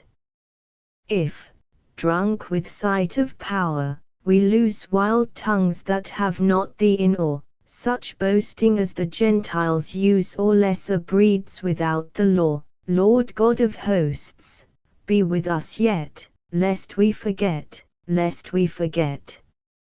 For heathen heart that puts her trust in reeking tube and iron shod, all valiant dust that builds on dust, and guarding calls not thee to God, for frantic boast and foolish word, thy mercy on thy people, Lord. Amen. 9 L'envoy when earth's last picture is painted, and the tubes are twisted and dried, when the oldest colors have faded, and the youngest critic has died, we shall rest, and, faith, we shall need it, lie down for an eon or two, till the Master of all good workmen shall set us to work anew. And those who were good shall be happy, they shall sit in a golden chair, they shall splash at a 10-league canvas with brushes of comets' hair, they shall find real saints to draw from, Magdalene, Peter, and Paul, they shall work for an age at a sitting and never be tired at all. And only the Master shall praise us, and only the Master shall blame, and no one shall work for money, and no one shall work for fame, but each for the joy of the working, and each, in his separate star, shall draw the thing as he sees it for the God of things as they are. I the sing-song of old man kangaroo, not always was the kangaroo as now we do behold him, but a different animal with 4 short legs. He was grey and he was woolly, and his pride was inordinate. He danced on an outcrop in the middle of Australia, and he went to the little Godinka at 6 before breakfast, saying, "Make me different from all other animals by 5 this afternoon." Up jumped Nka from his seat on the sun flat and shouted, "Go away." He was grey and he was woolly, and his pride was inordinate. He danced on a rocklage in the middle of Australia, and he went to the middle Godinkwing. He went to Nkwing at 8 after breakfast, saying, "Make me different from all other animals, make me, also, wonderfully popular by 5 this afternoon." Up jumped Nkwing from his burrow in the spinifex and shouted, "Go away." He was grey and he was woolly, and his pride was inordinate. He danced on a sunbank in the middle of Australia, and he went to the big Godnkong. He went to Nkong at 10 before dinner time, saying, "Make me different from all other animals, make me popular and wonderfully run after by 5 this afternoon." Up jumped Nkong from his bath in the salt pan and shouted, "Yes, I will." Nkong called Dingo, "Yellow dog Dingo, always hungry, dusty in the sunshine," and showed him Kangaroo. Nkong said, "Dingo, wake up, Dingo.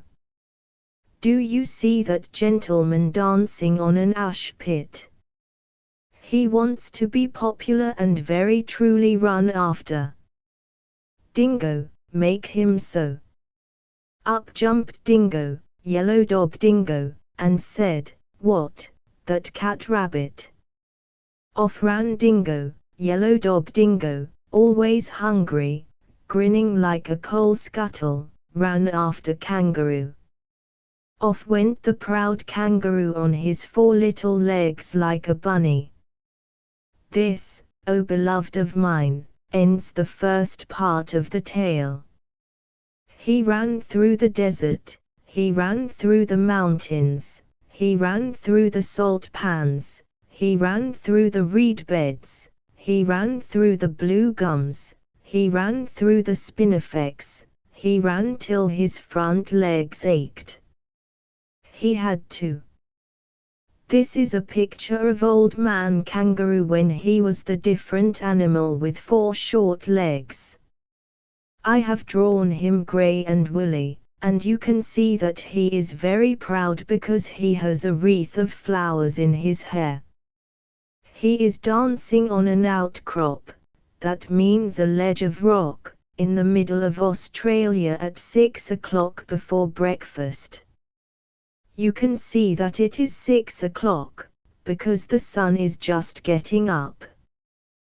The thing with the ears and the open mouth is little Godnka. Nka is very much surprised, because he has never seen a kangaroo dance like that before.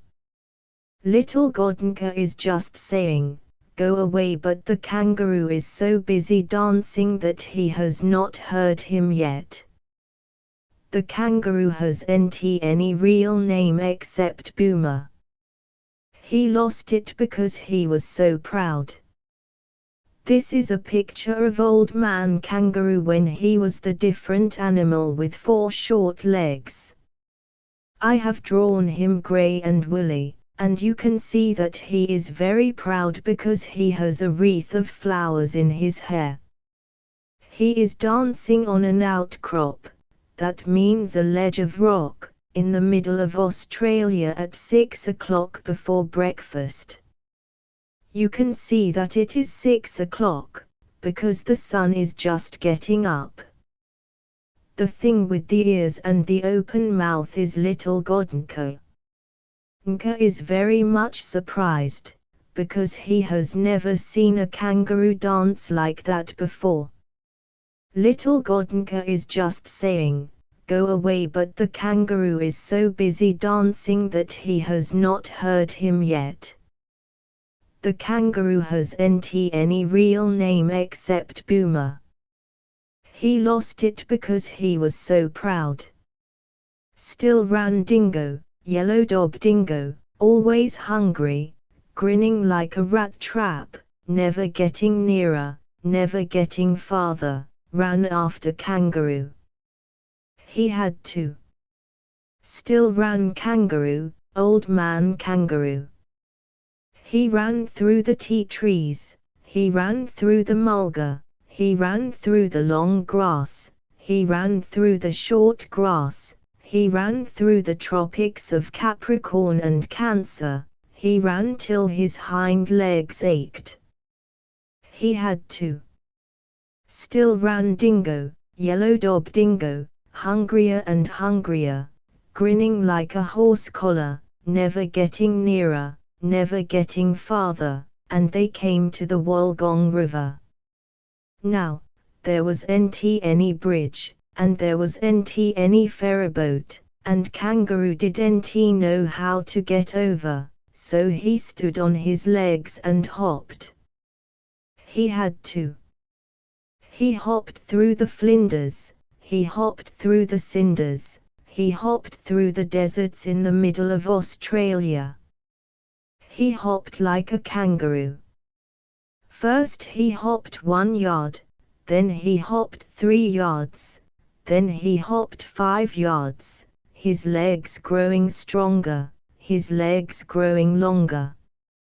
He hadn't any time for rest or refreshment, and he wanted them very much. Still ran Dingo, Yellow Dog Dingo, very much bewildered, very much hungry, and wondering what in the world or out of it made Old Man Kangaroo hop. This is the picture of Old Man Kangaroo at 5 in the afternoon, when he had got his beautiful hind legs just as Big Godongong had promised. You can see that it is 5 o'clock, because Big Godongong's pet tame clock says so. That is Ngong in his bath, sticking his feet out. Old Man Kangaroo is being rude to Yellow Dog Dingo. Yellow Dog Dingo has been trying to catch Kangaroo all across Australia. You can see the marks of Kangaroo's big new feet running ever so far back over the bare hills. Yellow Dog Dingo is drawn black, because I am not allowed to paint these pictures with real colors out of the paint box, and besides, Yellow Dog Dingo got dreadfully black and dusty after running through the flinders and the cinders. I don't know the names of the flowers growing round Ngong's bath. The 2 little squatty things out in the desert are the other 2 gods that Old Man Kangaroo spoke to early in the morning. That thing with the letters on it is Old Man Kangaroo's pouch. He had to have a pouch just as he had to have legs. This is the picture of Old Man Kangaroo at 5 in the afternoon, when he had got his beautiful hind legs just as Big Godongong had promised. You can see that it is 5 o'clock, because Big Godongong's pet tame clock says so. That is Ngong in his bath, sticking his feet out. Old Man Kangaroo is being rude to Yellow Dog Dingo. Yellow Dog Dingo has been trying to catch Kangaroo all across Australia. You can see the marks of Kangaroo's big new feet running ever so far back over the bare hills. Yellow Dog Dingo is drawn black, because I am not allowed to paint these pictures with real colors out of the paint box, and besides, Yellow Dog Dingo got dreadfully black and dusty after running through the flinders and the cinders. I don't know the names of the flowers growing round Nkong's bath. The two little squatty things out in the desert are the other two gods that Old Man Kangaroo spoke to early in the morning. That thing with the letters on it is Old Man Kangaroo's pouch. He had to have a pouch just as he had to have legs. For he hopped like a cricket, like a pea in a saucepan, or a new rubber ball on a nursery floor. He had to. He tucked up his front legs, he hopped on his hind legs, he stuck out his tail for a balance weight behind him, and he hopped through the Darling Downs. He had to. Still ran Dingo, tired dog Dingo, hungrier and hungrier, very much bewildered, and wondering when in the world or out of it would Old Man Kangaroo stop. Then came Gong from his bath in the salt pan, and said, "It's 5 o'clock." Down sat Dingo, poor dog Dingo, always hungry, dusky in the sunshine, hung out his tongue and howled. Down sat Kangaroo, Old Man Kangaroo, stuck out his tail like a milking stool behind him, and said, "Thank goodness that's finished." Then said Nkong, who is always a gentleman, "Why aren't you grateful to Yellow Dog Dingo? Why don't you thank him for all he has done for you?" Then said Kangaroo, "Tired old Kangaroo, he's chased me out of the homes of my childhood, he's chased me out of my regular meal times, he's altered my shape so I'll never get it back, and he's played Old Scratch with my legs." Then said Nkong, "Perhaps I'm mistaken, but didn't you ask me to make you different from all other animals, as well as to make you very truly sought after? And now it is 5 o'clock." "Yes," said Kangaroo. "I wish that I had NT. I thought you would do it by charms and incantations, but this is a practical joke." "Joke," said Nkong from his bath in the blue gums. "Say that again and I'll whistle up Dingo and run your hind legs off." "No," said the Kangaroo. "I must apologize. Legs are legs, and you needn't alter 'em so far as I am concerned. I only meant to explain to your lordliness that I've had nothing to eat since morning, and I'm very empty indeed." "Yes," said Dingo, "Yellow Dog Dingo, I am just in the same situation. I've made him different from all other animals, but what may I have for my tea?" Then said Nkong from his bath in the salt pan, "Come and ask me about it tomorrow, because I'm going to wash." So they were left in the middle of Australia, Old Man Kangaroo and Yellow Dog Dingo, and each said, "That's your fault." This is the mouth-filling song of the race that was run by a boomer, run in a single burst, only event of its kind, started by Big God Nkong from Warragab Origaruma, Old Man Kangaroo first, Yellow Dog Dingo behind. Kangaroo bounded away, his back legs working like pistons, bounded from morning till dark, 25 feet to a bound. Yellow Dog Dingo lay like a yellow cloud in the distance, much too busy to bark. My! But they covered the ground. Nobody knows where they went, or followed the track that they flew in, for that continent hadn't been given a name. They ran 30 degrees, from Torres Straits to the Lewine, look at the atlas, please, and they ran back as they came. Supposing you could trot from Adelaide to the Pacific, for an afternoon's run, half what these gentlemen did, you would feel rather hot but your legs would develop terrific. Yes, my importunate son, you'd be a marvelous kid. To Fuzzyvuzzy at the school council. Fuzzyvuzzy was elected vice president of Mr. Kipling's poems, because he was so brave. Sudan Expeditionary Force. We've fought with many men across the seas, and some of 'em was brave and some was not, the Pathan and the Zulu and Burmese, but the Fuzzy was the finest o' the lot. We never got a ha'porth's change of 'im, 'e squatted in the scrub and at our oarses, 'e cut our sentries up at Swakim, and 'e played the cat and banjo with our forces. So as to you, Fuzzyvuzzy, at your 'ome in the Soudan, you re a poor benighted heathen, but a first-class fightin' man. We gives you your certificate, and if you want it signed, we'll come and have a romp with you whenever you're inclined.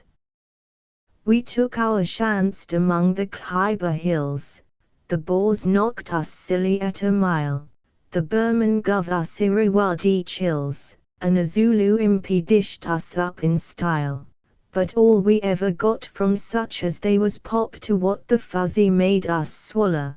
We eld our bloomin' own, the papers say, but man for man the Fuzzy knocked us holler. Then as to you, Fuzzyvuzzy, and the missus and the kid, our orders was to break you, and of course we went and did. We sloshed you with martinis, and it was hardly fair, but for all the odds agin you, Fuzzy was, you bruck the square. As got no papers of his own, as got no medals nor rewards, so we must certify the skill shown in usin' of his long two-handed swords, when hoppin' in and out among the bush with his coffin-headed shield and shovel spear. A happy day with Fuzzy on the rush will last a healthy Tommy for a year.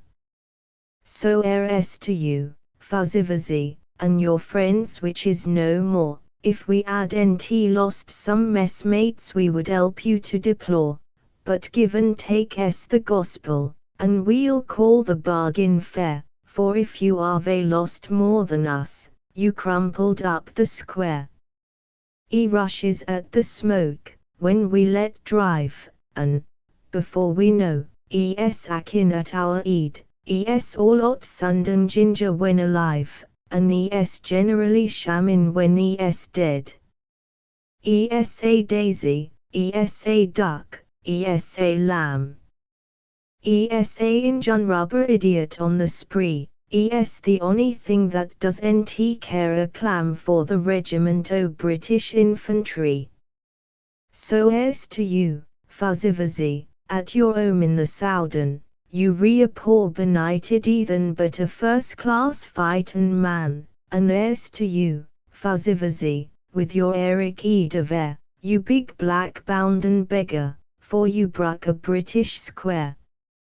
3. The English flag above the portico. The Union Jack remained fluttering in the flames for some time, but ultimately when it fell the crowds rent the air with shouts, and seemed to see significance in the incident. Daily papers. Winds of the world, give answer. They are whimpering to and fro, and what should they know of England who only England know?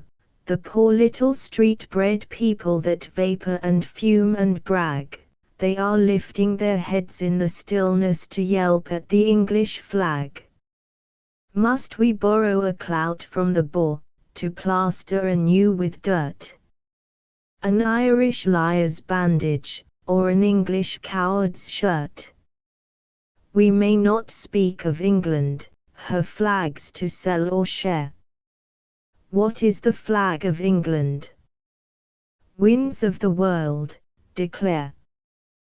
The north wind blew, From Bergen my steel-shod vanguards go, I chase your lazy whalers home from the disco flow. By the great north lights above me I work the will of God, that the liner splits on the ice field or the dogger fills with cod. I barred my gates with iron, I shuttered my doors with flame, because to force my ramparts your nutshell navies came. I took the sun from their presence, I cut them down with my blast, and they died, but the flag of England blew free ere the spirit passed. The lean white beareth seen it in the long, long Arctic night, the musk ox knows the standard that flouts the northern light. What is the flag of England? Ye have but my birds to dare, ye have but my drifts to conquer. Go forth, for it is there. The south wind sighed, from the Virgins my mid-sea course was ta'en over 1,000 islands lost in an idle main, where the sea egg flames on the coral and the long-backed breakers croon their endless ocean legends to the lazy, locked lagoon. Strayed amid lonely islets, mazed amid outer keys, I waked the palms to laughter, I tossed the scud in the breeze. Never was isle so little, never was sea so lone, but over the scud and the palm trees an English flag was flown. I have wrenched it free from the halyard, to hang for a wisp on the horn, I have chased it north to the Lizard, ribboned and rolled and torn, I have spread its fold o'er the dying, adrift in a hopeless sea, I have hurled it swift on the slaver, and seen the slave set free. My basking sunfish know it, and wheeling albatross, where the lone wave fills with fire beneath the Southern Cross. What is the flag of England? Ye have but my reefs to dare, ye have but my seas to furrow. Go forth, for it is there. The east wind roared, from the Kuriles, the bitter seas, I come, and me men call the home wind, for I bring the English home. Look, look well to your shipping. By the breath of my mad typhoon I swept your close-packed prayer and beached your best at Kowloon. The reeling junks behind me and the racing seas before, I raped your richest roadstead, I plundered Singapore. I set my hand on the Hooghly, as a hooded snake she rose, and I flung your stoutest steamers to roost with the startled crows.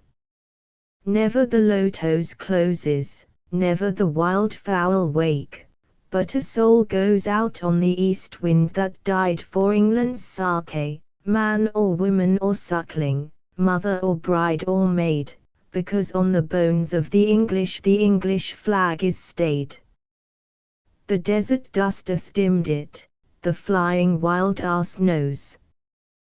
The scared white leopard winds it across the taintless snows.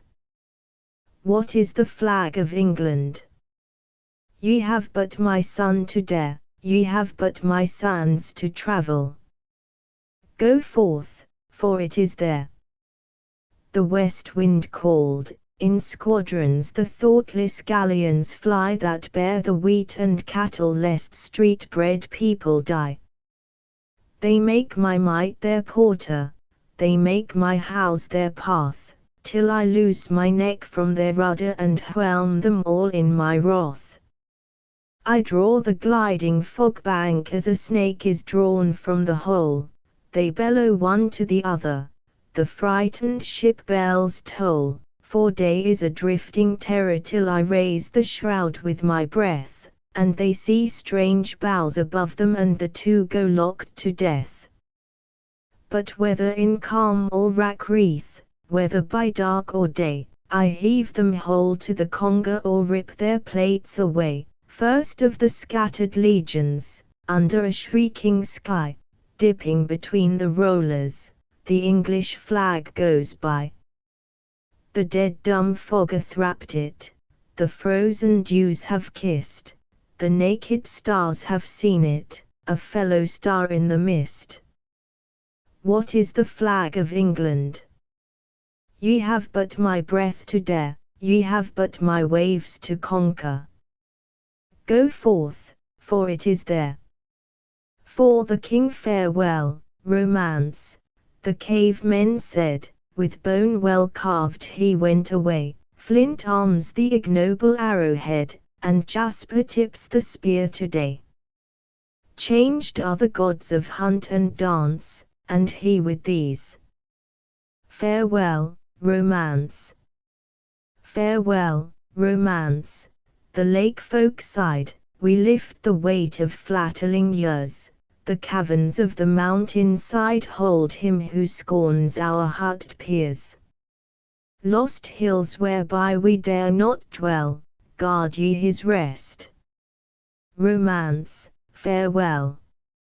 Farewell, romance, the soldier spoke, by sleight of sword we may not win, but scuffle mid uncleanly smoke of arquebus and culverin. Honor is lost, and none may tell who paid good blows. Romance, farewell. Farewell, romance, the traders cried, our keels are lain with every sea, the dull returning wind and tide heave up the wharf where we would be, the known and noted breezes swell our trudging sail. Romance, farewell. Goodbye, romance, the skipper said, he vanished with the coal we burn, our dial marks full steam ahead. Our speed is timed to half a turn. Sure as the tidal trains we ply twixt port and port. Romance, goodbye. Romance, the season tickets mourn, he never ran to catch his train, but passed with coach and guard and horn, and left the local, late again. Confound romance. And all unseen romance brought up the 9:15. His hand was on the lever laid, his oil can soothed the worrying cranks, his whistle waked the snowbound grade, his foghorn cut the reeking banks, in dock and deep and mine and mill the boy god reckless labored still. Robed, crowned and throned, he wove his spell, where heart blood beat or hearth smoke curled with unconsidered miracle, hedged in a backward-gazing world, then taught his chosen bard to say, the king was with us, yesterday. V to the unknown goddess, will you conquer my heart with your beauty, my soul going out from afar? Shall I fall to your hand as a victim of crafty and cautious shikar? Have I met you and passed you already, unknowing, unthinking, and blind? Shall I meet you next session at Simla, oh, sweetest and best of your kind? Ah, goddess! Child, spinster, or widow, as of old on Mars Hill when they raised to the god that they knew not an altar, so I, a young pagan, have praised the goddess I know not nor worship, yet if half that men tell me be true, you will come in the future, and therefore these verses are written to you. 6. The galley slave, oh, gallant was our galley from her carven steering wheel to her figurehead of silver and her beak of hammered steel. The leg bar chafed the ankle, and we gasped for cooler air, but no galley on the water with our galley could compare. Our bulkheads bulged with cotton and our masts were stepped in gold, we ran a mighty merchandise of negroes in the hold. The white foam spun behind us, and the black shark swam below, as we gripped the kicking sweep head and we made that galley go. It was merry in the galley, for we revelled now and then, if they wore us down like cattle, faith, we fought and loved like men. As we snatched her through the water, so we snatched a minute's bliss, and the mutter of the dying never spoiled the lover's kiss. Our women and our children toiled beside us in the dark, they died, we filed their fetters, and we heaved them to the shark, we heaved them to the fishes, but so fast the galley sped, we had only time to envy, for we could not mourn our dead. Bear witness, once my comrades, what a hard-bit gang were we, the servants of the sweep head, but the masters of the sea. By the hands that drove her forward as she plunged and yawed and sheered, woman, man, or god, or devil, was there anything we feared? Was it storm? Our fathers faced it, and a wilder never blew. Earth that waited for the wreckage watched the galley struggle through. Burning noon or choking midnight, sickness, sorrow, parting, death. Nay, our very babes would mock you, had they time for idle breath. But today I leave the galley, and another takes my place. There's my name upon the deck beam, let it stand a little space. I am free, to watch my messmates beating out to open main, free of all that life can offer, save to handle sweep again. By the brand upon my shoulder, by the gall of clinging steel, by the welt the whips have left me, by the scars that never heal, by eyes grown old with staring through the sun wash on the brine, I am paid in full for service. Would that service still were mine. It may be that fate will give me life and leave to row once more, set some strong man free for fighting as I take a while his oar. But today I leave the galley. Shall I curse her service then? God be thanked, waiter comes after, I have lived and toiled with men. 7 The ship that found herself it was her first voyage, and though she was but a cargo steamer of 2,500 tons, she was the very best of her kind, the outcome of 40 years of experiments and improvements in framework and machinery, and her designers and owner thought as much of her as though she had been the Lucania.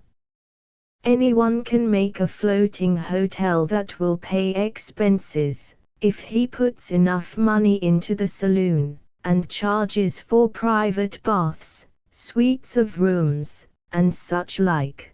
But in these days of competition and low freights, every square inch of a cargo boat must be built for cheapness, great hold capacity, and a certain steady speed. This boat was, perhaps, 240 feet long and 32 feet wide, with arrangements that enabled her to carry cattle on her main and sheep on her upper deck if she wanted to, but her great glory was the amount of cargo that she could store away in her holds. Her owners, they were a very well-known Scotch firm, came round with her from the north, where she had been launched and christened and fitted, to Liverpool, where she was to take cargo for New York, and the owner's daughter, Miss Fraser, went to and fro on the clean decks, admiring the new paint and the brass work, and the patent winches, and particularly the strong, straight bow, over which she had cracked a bottle of champagne when she named the steamer the Dimula. It was a beautiful September afternoon, and the boat in all her newness, she was painted lead color with a red funnel, looked very fine indeed. Her house flag was flying, and her whistle from time to time acknowledged the salutes of friendly boats, who saw that she was new to the high and narrow seas and wished to make her welcome. And now, said Miss Fraser, delightedly, to the captain, She's a real ship, isn't she? It seems only the other day father gave the order for her, and now, isn't she a beauty? The girl was proud of the firm, and talked as though she were the controlling partner. Oh, she's no so bad, the skipper replied cautiously. But I'm saying that it takes more than christening to make a ship. In the nature o' things, Miss Fraser, if ye follow me, she's just irons and rivets and plates put into the form of a ship. She has to find herself yet. I thought father said she was exceptionally well found. So she is, said the skipper, with a laugh. But it's this way wi' ships, Miss Fraser. She's all here, but the parts of her have not learned to work together yet. They've had no chance. The engines are working beautifully. I can hear them. Yes, indeed. But there's more than engines to a ship. Every inch of her, ye'll understand, has to be livened up and made to work wi' its neighbour, sweetening her, we call it, technically. And how will you do it? The girl asked. We can no more than drive and steer her, and so forth, but if we have rough weather this trip, it's likely she'll learn the rest by heart. For a ship, ye'll observe, Miss Fraser, is in no sense a rigid body closed at both ends. She's a highly complex structure of various and conflicting strains, wi' tissues that must give and take according to her personal modulus of elasticity. Mr. Buchanan, the chief engineer, was coming toward them.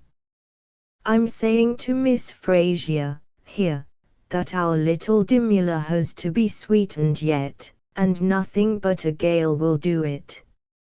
How's all wi' your engines, Buck? Well enough, true by plumb and rule, o' course, but there's no spontaneity yet. He turned to the girl. Take my word, Miss Fraser, and maybe ye'll comprehend later, even after a pretty girl's christened a ship, it does not follow that there's such a thing as a ship under the men that work her. I was saying the very same, Mr. Buchanan, the skipper interrupted. That's more metaphysical than I can follow, said Miss Fraser, laughing. Why so? Ye're good Scotch, and I knew your mother's father, he was fra Dumfries, ye've a vested right in metaphysics, Miss Fraser, just as ye have in the Dimula, the engineer said. Well, we must go down to the deep waters, and earn Miss Fraser her dividends. Will you not come to my cabin for tea? Said the skipper. We'll be in dock the night, and when you're going back to Glasgow ye can think of us loading her down and driving her forth, all for your sake. In the next few days they stowed some 4,000 tons dead weight into the Dimula, and took her out from Liverpool. As soon as she met the lift of the open water, she naturally began to talk. If you lay your ear to the side of the cabin next time you are in a steamer, you will hear hundreds of little voices in every direction, thrilling and buzzing, and whispering and popping, and gurgling and sobbing and squeaking exactly like a telephone in a thunderstorm. Wooden ships shriek and growl and grunt, but iron vessels throb and quiver through all their hundreds of ribs and thousands of rivets. The Dimula was very strongly built, and every piece of her had a letter or number, or both, to describe it, and every piece had been hammered, or forged, or rolled, or punched by man, and had lived in the roar and rattle of the shipyard for months. Therefore, every piece had its own separate voice in exact proportion to the amount of trouble spent upon it. Cast iron as a rule says very little, but mild steel plates and wrought iron, and ribs and beams that have been much bent and welded and riveted, talk continuously. Their conversation, of course, is not half as wise as our human talk, because they are all, though they do not know it, bound down one to the other in a black darkness, where they cannot tell what is happening near them, nor what will overtake them next. As soon as she had cleared the Irish coast, a sullen grey-headed old wave of the Atlantic climbed leisurely over her straight bows, and sat down on her steam capstan used for hauling up the anchor. Now the capstan and the engine that drove it had been newly painted red and green, besides which, nobody likes being ducked. "Don't you do that again," the capstan sputtered through the teeth of his cogs. "Hi! Where's the fellow gone?" The wave had slouched overside with a plop and a chuckle, but plenty more where he came from, said a brother wave, and went through and over the capstan, who was bolted firmly to an iron plate on the iron deck beams below. "Can't you keep still up there?" said the deck beams. "What's the matter with you? 1 minute you weigh twice as much as you ought to, and the next you don't." "It isn't my fault," said the capstan. "There's a green brute outside that comes and hits me on the head. Tell that to the shipwrights. You've been in position for months and you've never wriggled like this before. If you aren't careful you'll strain us." "Talking of strain," said a low, rasping, unpleasant voice, "are any of you fellows, you deck beams, we mean, aware that those exceedingly ugly knees of yours happen to be riveted into our structure, ours?" "Who might you be?" the deck beams inquired. "Oh, nobody in particular," was the answer. "We're only the port and starboard upper deck stringers, and if you persist in heaving and hiking like this, we shall be reluctantly compelled to take steps. Now the stringers of the ship are long iron girders, so to speak, that run lengthways from stern to bow. They keep the iron frames, what are called ribs in a wooden ship, in place, and also help to hold the ends of the deck beams, which go from side to side of the ship. Stringers always consider themselves most important, because they are so long. You will take steps, will you?" This was a long echoing rumble. It came from the frames, scores and scores of them, each one about 18 inches distant from the next, and each riveted to the stringers in 4 places. "We think you will have a certain amount of trouble in that, and thousands of the little rivets that held everything together whispered, 'You will. You will. Stop quivering and be quiet. Hold on, brethren. Hold on. Hot punches. What's that?' Rivets have no teeth, so they cannot chatter with fright, but they did their best as a fluttering jar swept along the ship from stern to bow, and she shook like a rat in a terrier's mouth.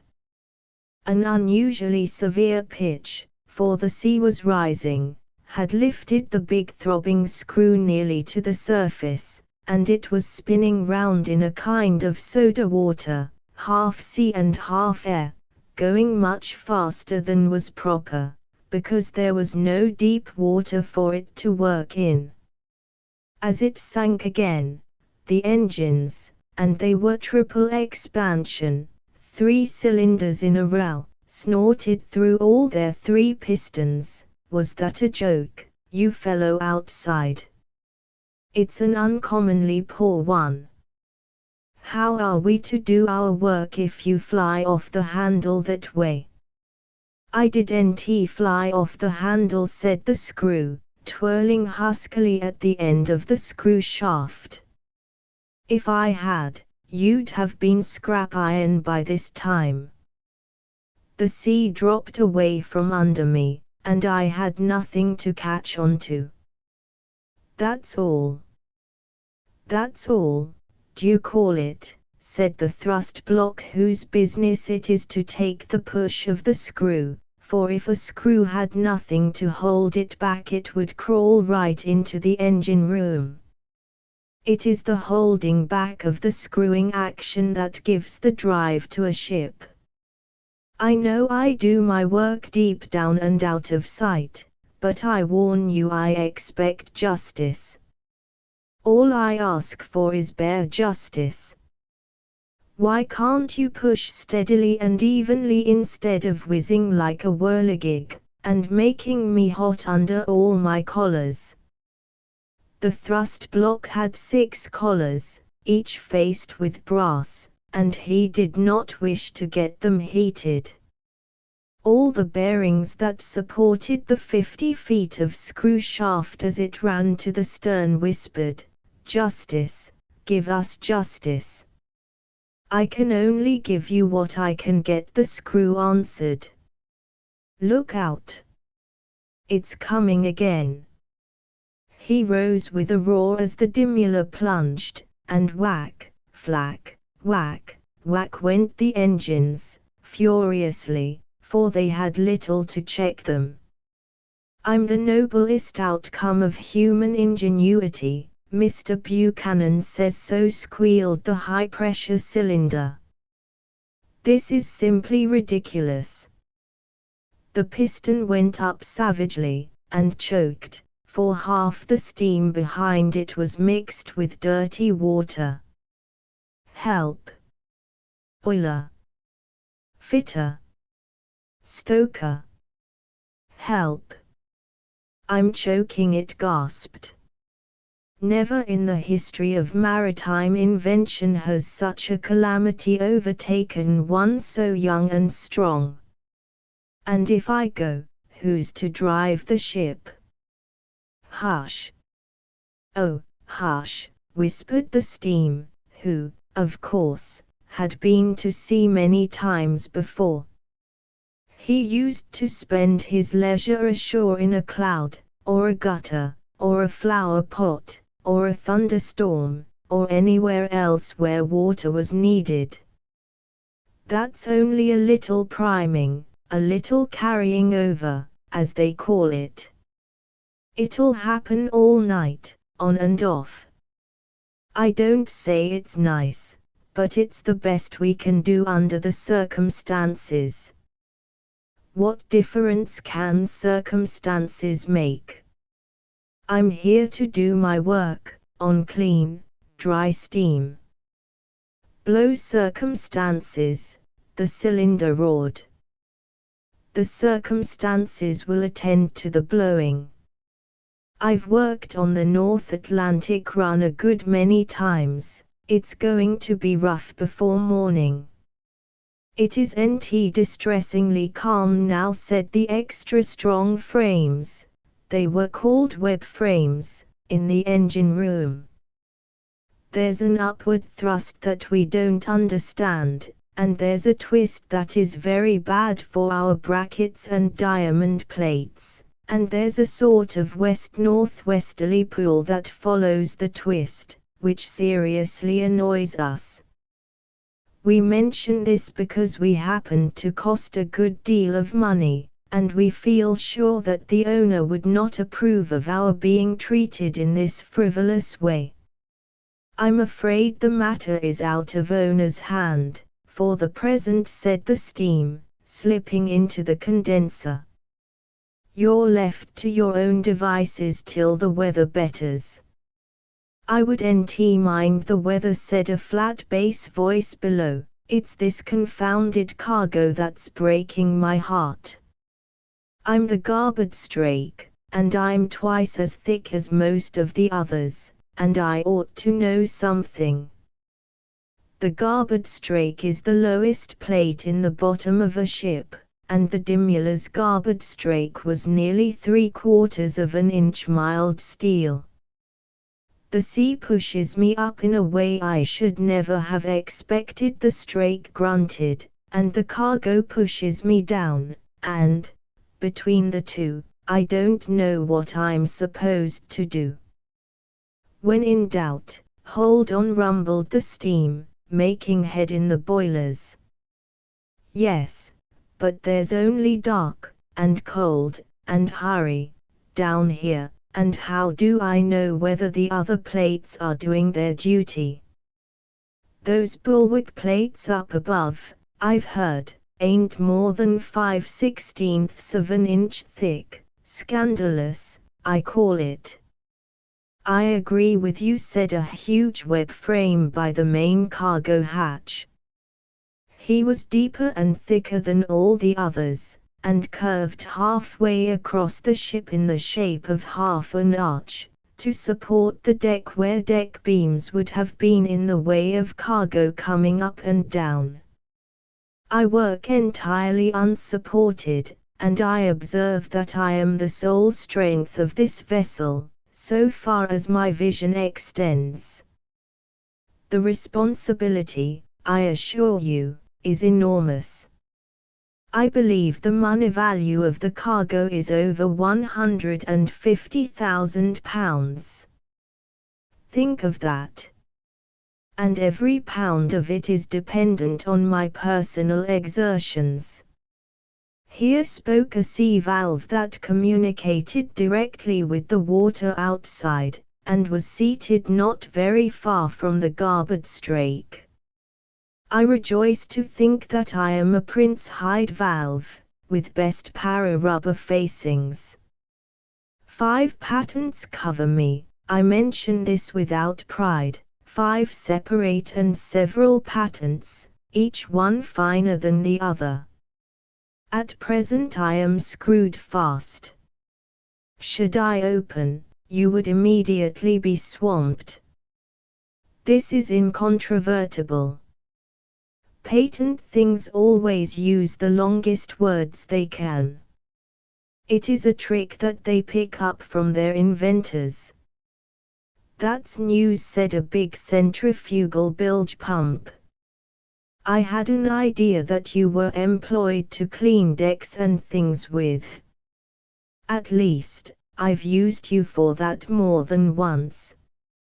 I forget the precise number, in thousands, of gallons which I am guaranteed to throw per hour, but I assure you, my complaining friends, that there is not the least danger. I alone am capable of clearing any water that may find its way here. By my biggest deliveries, we pitched then." The sea was getting up in Werman-like style.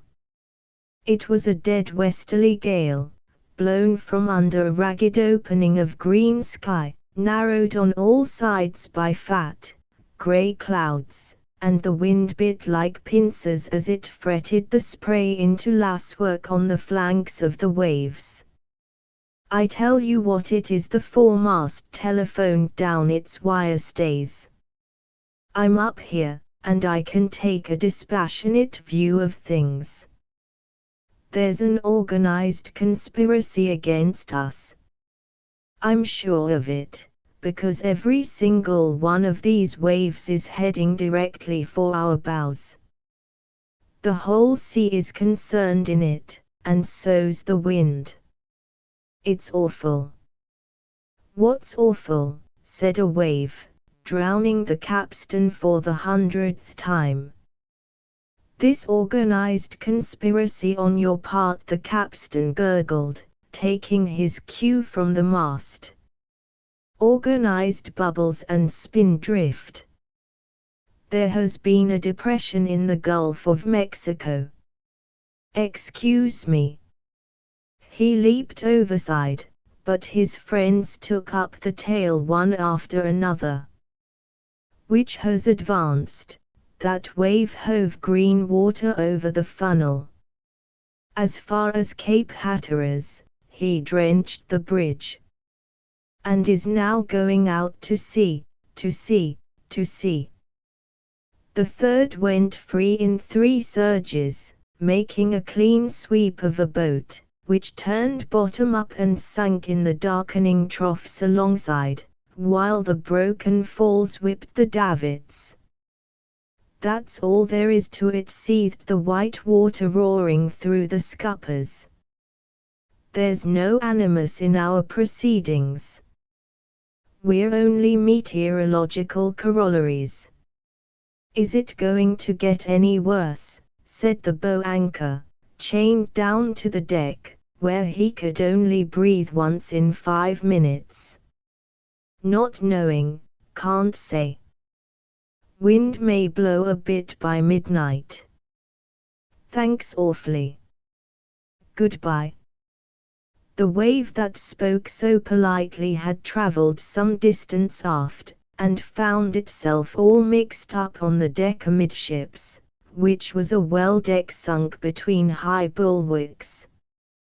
One of the bulwark plates, which was hung on hinges to open outward, had swung out, and passed the bulk of the water back to the sea again with a clean smack.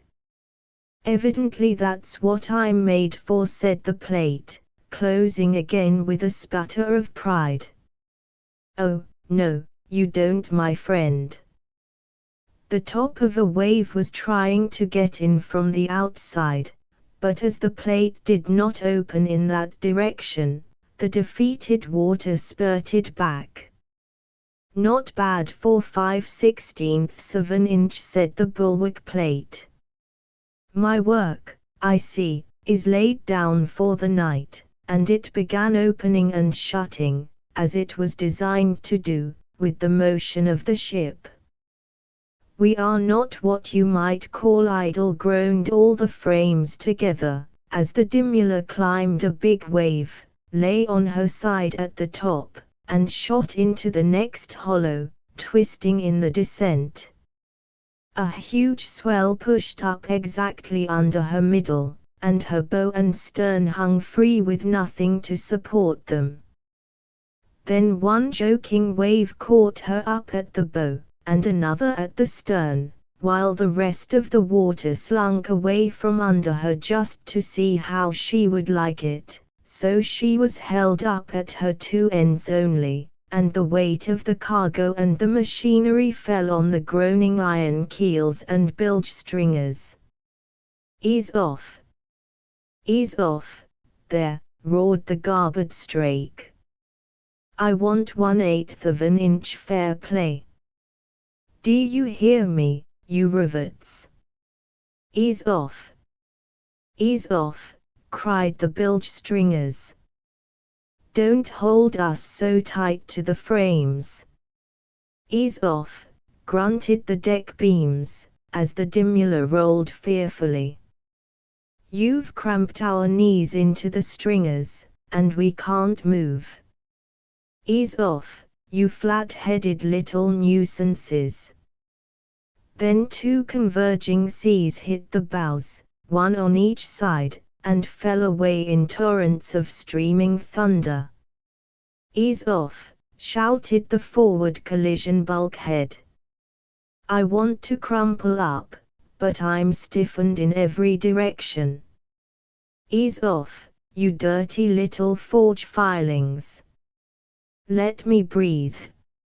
All the hundreds of plates that are riveted to the frames, and make the outside skin of every steamer, echoed the call, for each plate wanted to shift and creep a little, and each plate, according to its position, complained against the rivets. We can't help it. We can't help it, they murmured in reply. We're put here to hold you, and we're going to do it. You never pull us twice in the same direction. If you'd say what you were going to do next, we'd try to meet your views. As far as I could feel, said the upper deck planking, and that was 4 inches thick, every single iron near me was pushing or pulling in opposite directions. Now, what's the sense of that? My friends, let us all pull together. Pull any way you please, roared the funnel, so long as you don't try your experiments on me. I need 14 wire ropes, all pulling in different directions, to hold me steady. Isn't that so? We believe you, my boy, whistled the funnel stays through their clenched teeth, as they twanged in the wind from the top of the funnel to the deck. Nonsense. We must all pull together, the decks repeated. Pull lengthways. Very good, said the stringers, then stop pushing sideways when you get wet. Be content to run gracefully fore and aft, and curve in at the ends as we do. No, no curves at the end. A very slight worm-like curve from side to side, with a good grip at each knee, and little pieces welded on, said the deck beams. Fiddle, cried the iron pillars of the deep, dark hold. Who ever heard of curves? Stand up straight, be a perfectly round column, and carry tons of good solid weight, like that. There. A big sea smashed on the deck above, and the pillars stiffened themselves to the load. Straight up and down is not bad, said the frames, who ran that way in the sides of the ship, but you must also expand yourselves sideways. Expansion is the law of life, children. Open out. Open out. Come back, said the deck beams, savagely, as the upward heave of the sea made the frames try to open. Come back to your bearings, you slack-jawed irons. Rigidity. Rigidity. Rigidity, thumped the engines. Absolute, unvarying rigidity, rigidity. You see, whined the rivets, in chorus. No two of you will ever pull alike, and you blame it all on us. We only know how to go through a plate and bite down on both sides so that it can't, and mustn't, and shan't move. I've got 1/fraction of an inch play, at any rate, said the garboard strake, triumphantly. So he had, and all the bottom of the ship felt the easier for it. Then we're no good, sobbed the bottom rivets. We were ordered, never to give, and we've given, and the sea will come in, and we'll all go to the bottom together. First we're blamed for everything unpleasant, and now we haven't the consolation of having done our work. Don't say I told you, whispered the steam, consolingly, but, between you and me and the last cloud I came from, it was bound to happen sooner or later. You had to give a fraction, and you've given without knowing it. Now, hold on, as before. What's the use? A few hundred rivets chattered.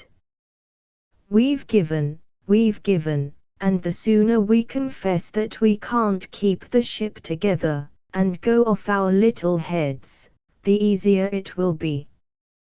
No rivet forged can stand this strain. No one rivet was ever meant to. Share it among you, the steam answered. The others can have my share.